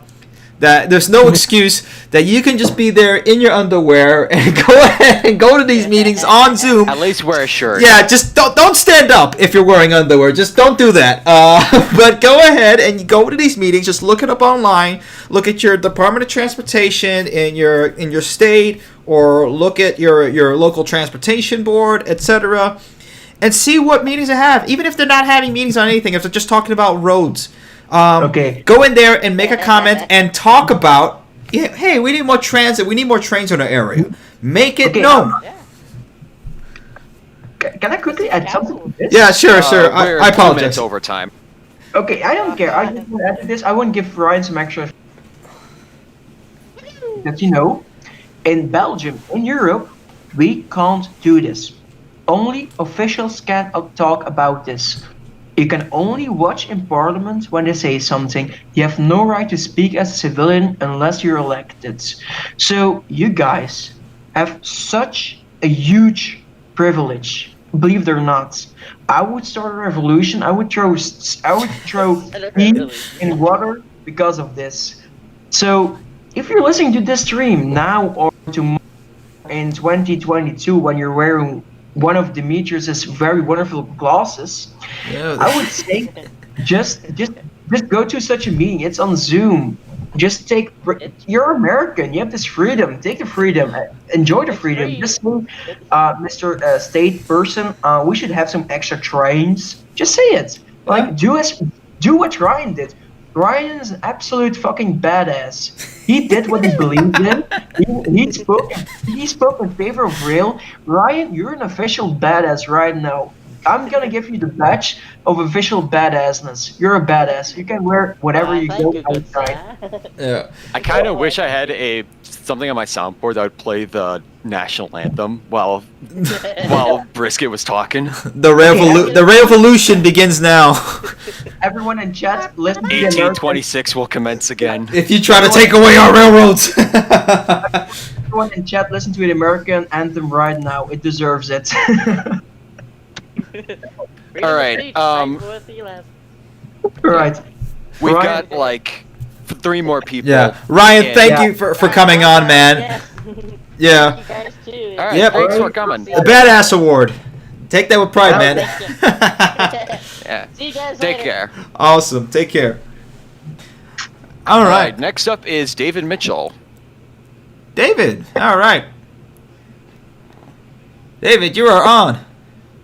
All right, man. How's it going? I'm doing well. Hey, I did not get your package yet. Yeah, I'm trying to get those out this week because like we've been messing about since we had to go to Cincinnati and whatnot, and then I had a couple emergencies and life came up this week. So yeah, I will officially let it That know. happened. Yeah, I know I have a terrible habit about it, but I'll officially let everybody know when all the packages are going out. I have like everything like set up over here, including I'm bringing it up. You all the know whistles. the new Amtrak. You know the new Amtrak route that is going to that city in North Carolina, not the one in the mountain, but one near the coast. I can't remember. It began with a W. I'm European, dude. I can't help you. Demetrius or Jack, help Yeah, me here. my guy. Begins with a new route that begins with W. We're not talking about. It's the name of the city. It's the name of the city. It began with a W. It in North Carolina and it along the coast. Wilmington? Yeah. Yeah. Okay. Aha! I got it. I got good geography skills. I was looking it up and I noticed something because Myrtle Beach, South Carolina. Just think about it. It's the only city in my state of South Carolina that do not have an interstate to it.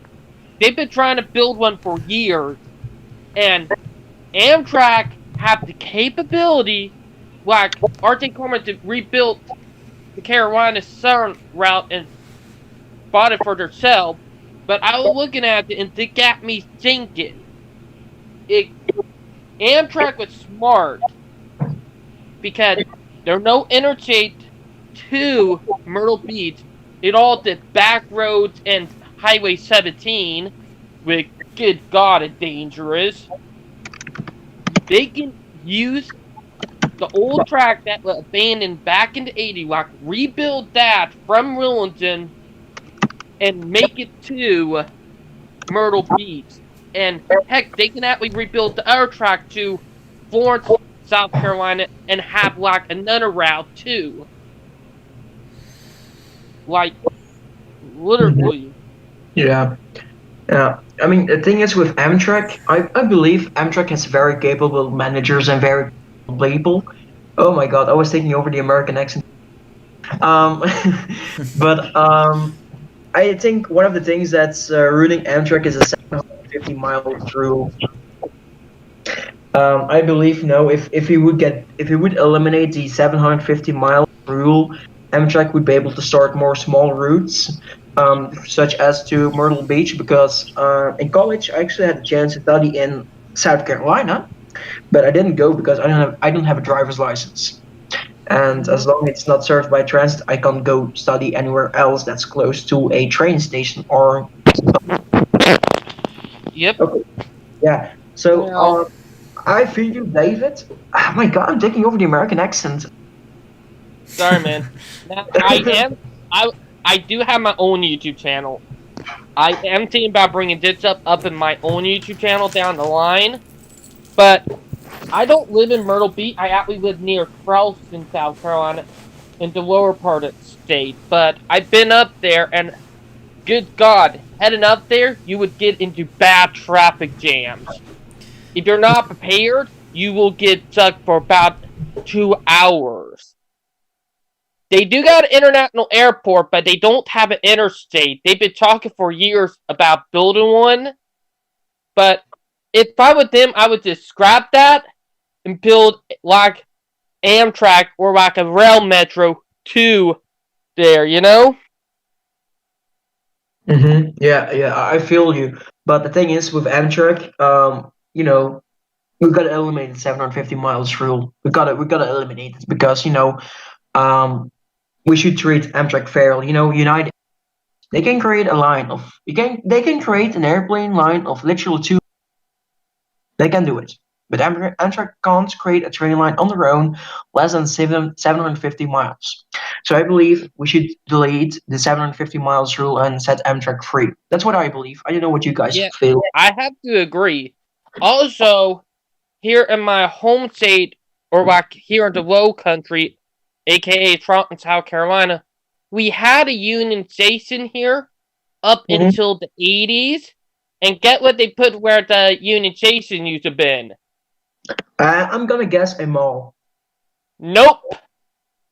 Jumping out that is Joe BS. A bus depot. Or aka a bus station. Oh no.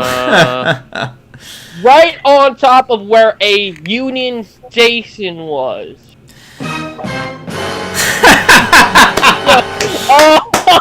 There we go. You're welcome. I forgot about the soundboard. There we go. They actually literally put a bus depot on where the train station, or like the Union Station was.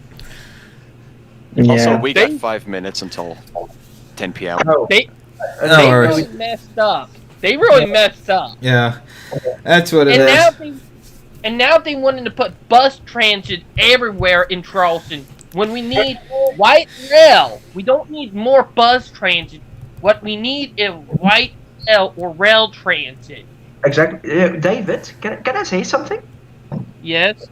No, I said about how Ryan is badass. I think you can earn that badge as well. You know how? By talking about it on my YouTube channel, bringing it up.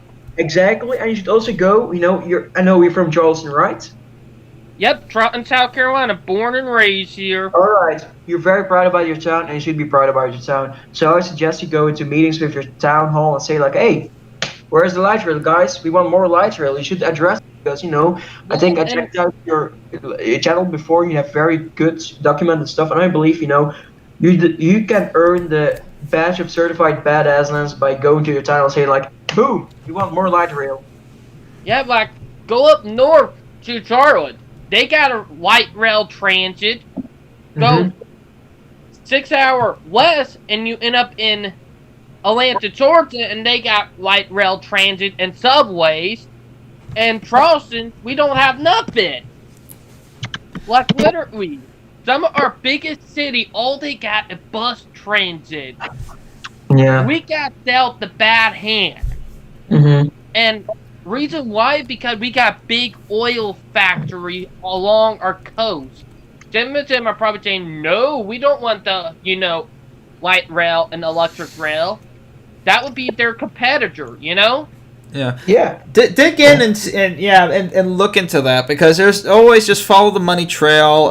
Some of these NIMBY groups, like we done in Florida, we found it. It was former chairman of American Airlines was the guy who was funding most of these groups.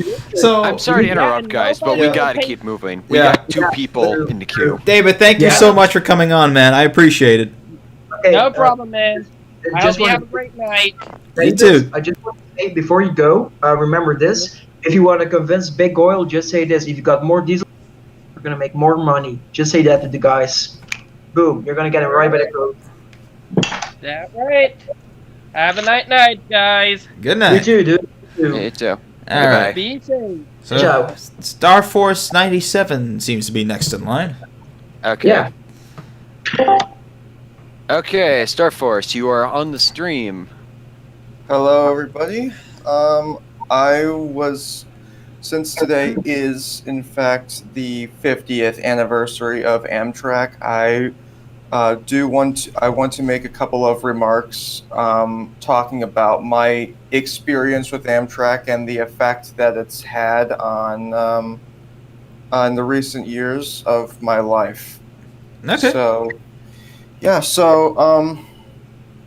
in 2015, the first Amtrak train I took was in 2015 in California when we were visiting San Diego, Los Angeles, and San Francisco all in one trip after I graduated from high school.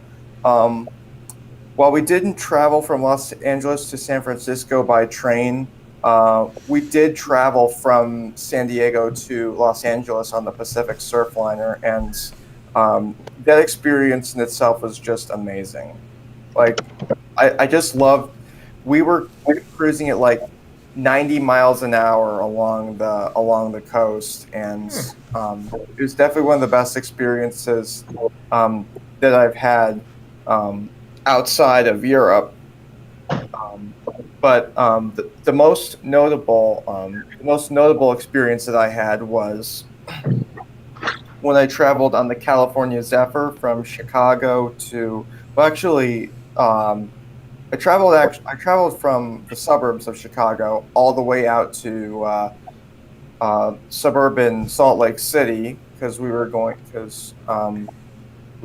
to Park City, and we decided, and we did spend the first night getting off the train that night in Chicago. But before that, we spent the first 2 days on the Zephyr, and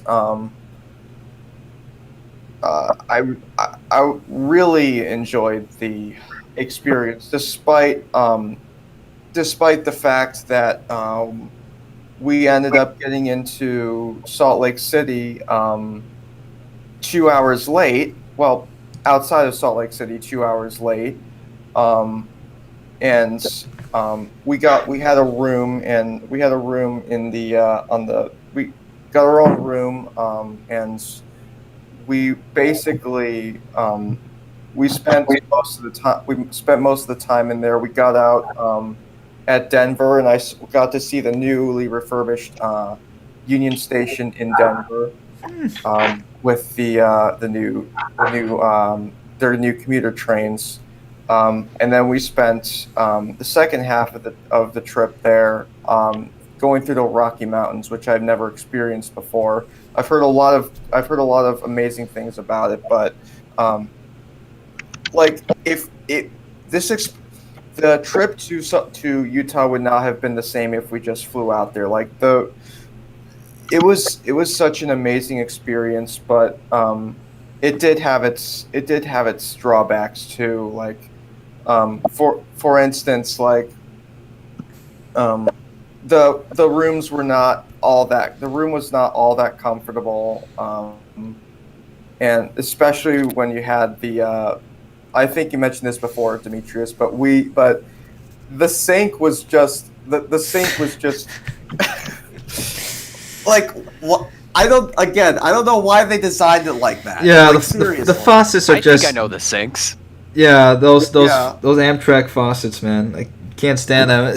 I know. It's like playing a whole mini game with it. It's like I just want to wash my hands, not go ahead through like a whole mini boss to just get the sink to work and just get my hands wet while holding it down and having this whole entire cross to get it, and then it will just explode if you put it the wrong way or you hit it at the wrong angle, and then it will just stop. So you have your hands like half wet and whatnot. You're trying to wash your hands. It's a mess. Exactly. But yeah, like I just think like Amtrak, like I've noticed like one of Amtrak's biggest issues is punctuality, and part of that does come from the fact that they can't do anything about the freight railroads that they operate on, and but part of the reason we were delayed was that we ended up hitting a truck at a railroad crossing in the middle of nowhere, pretty much. But fortunately, we were able to stay on the train, but we were like stranded there for several hours until we actually got going again. So, like that was the other problem is I think it was on like one track. It was only on like one track a lot of the way, and I mean that's probably like, yeah, but other than that, like the experience was just like amazing. Like we got to actually, like, one of the highlights of that is that you actually get to sit down and chat during breakfast, lunch, and dinner with other people at the same table, and we get to share your experiences. Just talking about life in general. You don't get that on an airplane at all. You don't get that often, like when you're driving. And I really hope that, especially with where I am in Chicago, even though we have a good public transportation system out here, it's not all that reliable. And I wanted to also say that Uber is sometimes not really reliable either, because I was trying to go to a friend's house yesterday, and I was trying to call for an Uber. Not just Uber, but a Lyft. And I saw that there's hardly any cars in the area. What's up with that? Yeah. I mean, it has a lot to do with the pandemic, but I mean, just going back on what you were saying on the Zephyr, and which looks like Ruben. I think that's another vote to the Zephyr. That's just what other experience can you just be able to just sit back, relax, and go on a full recline in like a viewliner and just look at the whole splendor of the American Rocky Mountains? I mean, all else you need is just just wear these glasses and have a bald eagle just fly over the viewliner, and it'll just be like a complete experience right there while eating a hamburger, okay? Or I don't know, and then having like a Remington 870 next to you. There you go. Well, the Amtrak's not gonna allow that on board, but hey, there you go. That's the American experience right there that we want to bring. Yeah. That's freedom. I mean, our country was founded on the rails. Yeah, it was. Yeah, true. That's how we expanded out west. Or at least it was built by the rails. Absolutely. I wouldn't say founded. No, it's really. And now you can play the American anthem again if you want. But in Belgium we have trains still running. The engines are over 50 years old. And you know who built the engines? You know who built the prime movers? General Motors. Huh. They're still moving. They're still working. Garbage motors. Garbage motors. Yep. They're the best train engines we ever had. The General Motors. So when it comes to rail, I still believe America has it. I still believe they have it. Yeah. I still do. Look, I mean, how hard would it be? I mean, the car companies used to do it. I mean, back in World War II, they started making tanks. I mean, it's not that hard to go ahead and take some of these factories, because there's just so many factories in the United States that have closed down. If we could take some of these factories and start adapting them to building railroad equipment or rails or any other equipment around there, it'll just bring so many jobs, because that's the whole thing. If we can bring blue-collar work back to the United States en masse. I mean, we still have blue-collar work, but nowhere near to the degree where it used to be back in the 50s. I'm sorry, I got to interrupt, but we're overtime, and we got one more person in queue. Yeah. All right. But, I mean, it's just, like I'm saying, it's just a fantastic way to bring it back. But anyway, Star Force, thank you again for the fantastic story. That is great. Thank you. I enjoyed your story. I think it's safe to say that California Zephyr has another vote. Yep. Yes. Rockies are great. I'm glad you like them. They're amazing. Thank you for sharing your story, Star Force. Yeah, no problem. All right. You have a good rest of your night. You too. Thank you for having me on. Enjoy your night, buddy. Okay, last person for tonight is Iowa Railfan. All right. And after that, we'll call it a night. Mm. Or Ruben wanted to read some of the chat, but I don't know if we're going to have time for that. Yeah. It depends on how long. So, but anyways, Iowa Railfan, you are on the stream. Welcome. Hello. Hey there. So my question is, you've seen the 2035 map, right? Am I on mute still? Yes. No, we can hear you. Oh. I can hear you. You're well in here in Antonio. So, what route do you think is profitable on the new routes of the 2035? any other new routes on that 2035 mount, which route would be profitable? Oh god, that's a hard one. Charlotte, Atlanta. Can you quickly repeat it because I'm just gonna search it. The 20. Okay, so yeah, the Amtrak 2035 route of all the new Amtrak routes they want to open up. I definitely think the Atlanta Charlotte route is probably one of the big ones that need to be on there. Those are two vastly growing cities in the South because the South is growing. I don't know if it'll rise again, but hey, it's so you have two large cities there that desperately have been looking and trying to find rail transportation between them.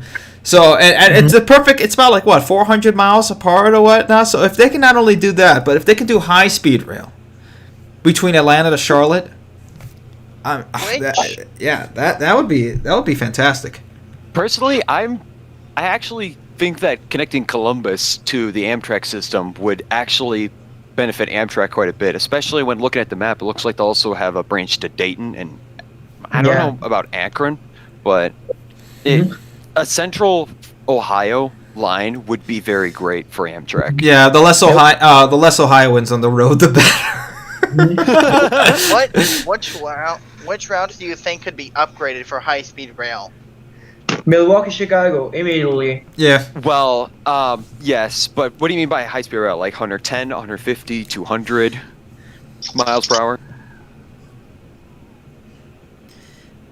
Because it's very hard to say what can be upgraded to like 200, but I think for routes that can be upgraded to like 110, I would say like quite a bit of routes in California. I think the Virginia lines could be upgraded to 110 with enough work. And maybe I'd say at least fast bullet, maybe like the diesel car that they developed for outside Northeast Corridor lines, but that sadly failed. Yeah.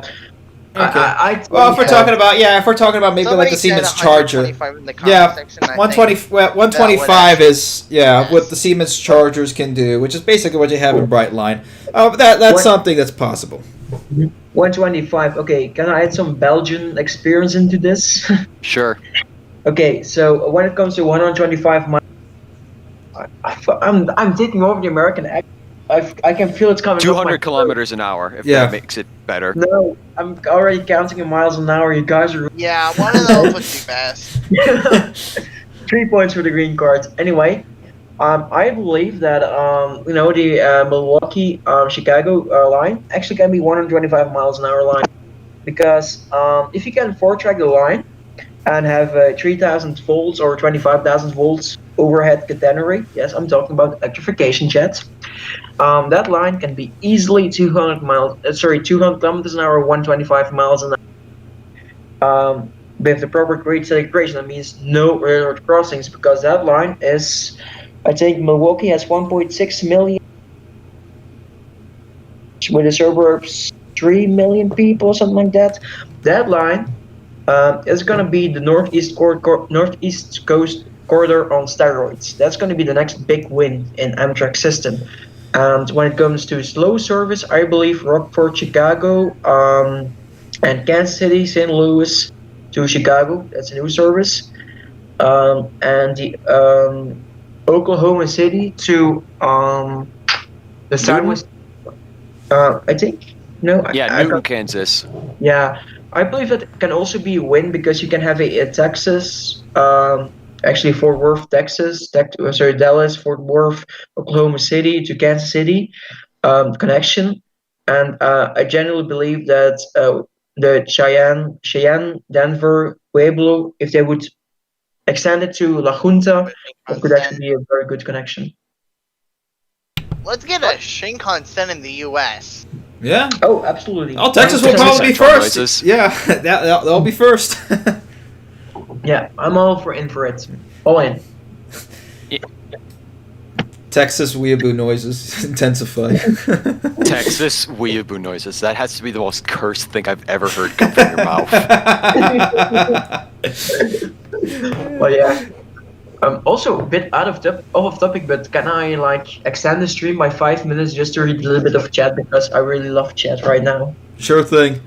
All right, so I think Iowa Railfan, it was great to have you on the stream. It was great to have you too. Yeah, you're the Thank last you, man. one on, so you better feel very special. You all have a good night. Thank you. You too. Yep. Good night.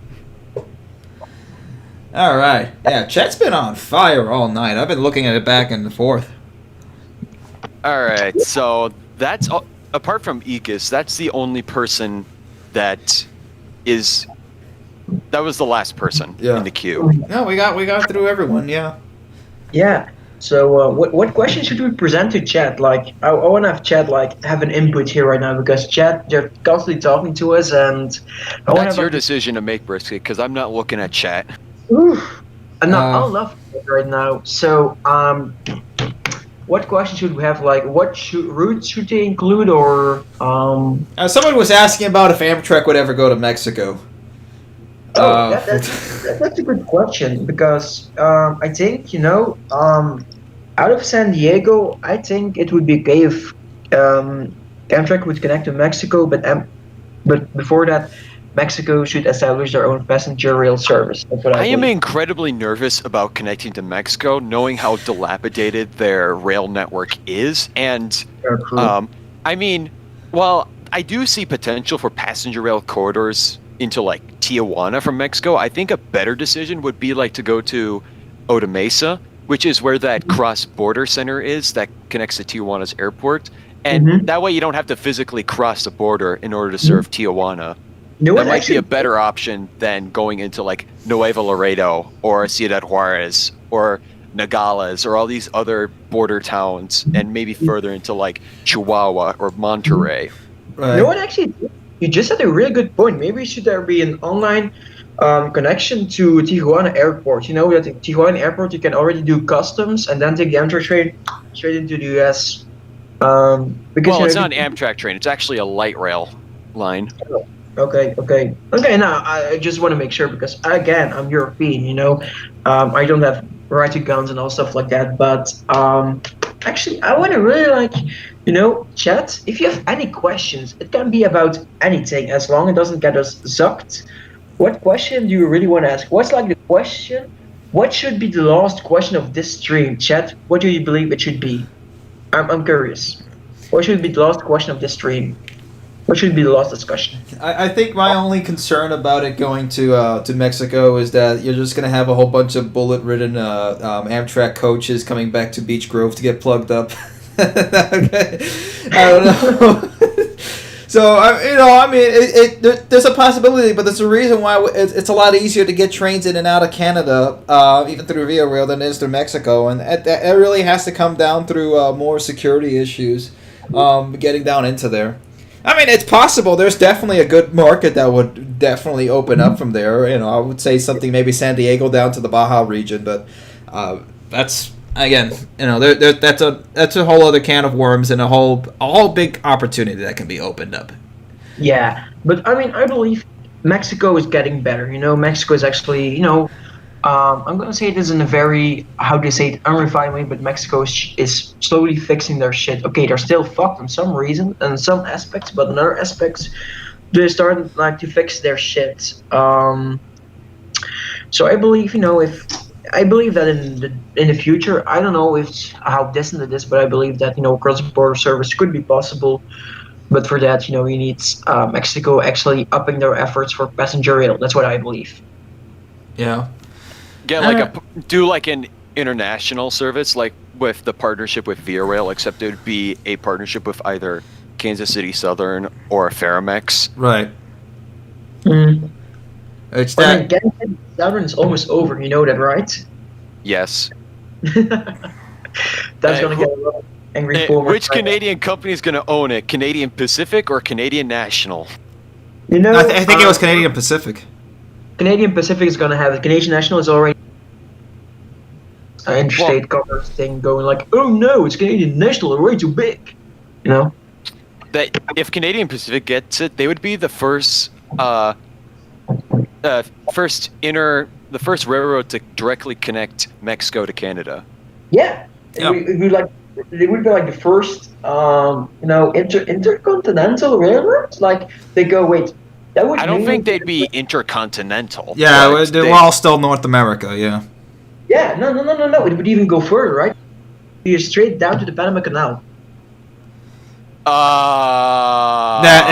The problem is Central America is very mountainous, and there's basically no railroad that goes all the way through there. Yeah, that's Vulcan de Fuego noises. Yeah. Kansas City Southern has subsidiaries in Panama, so that would mean that technically it would be possible to have a train run from.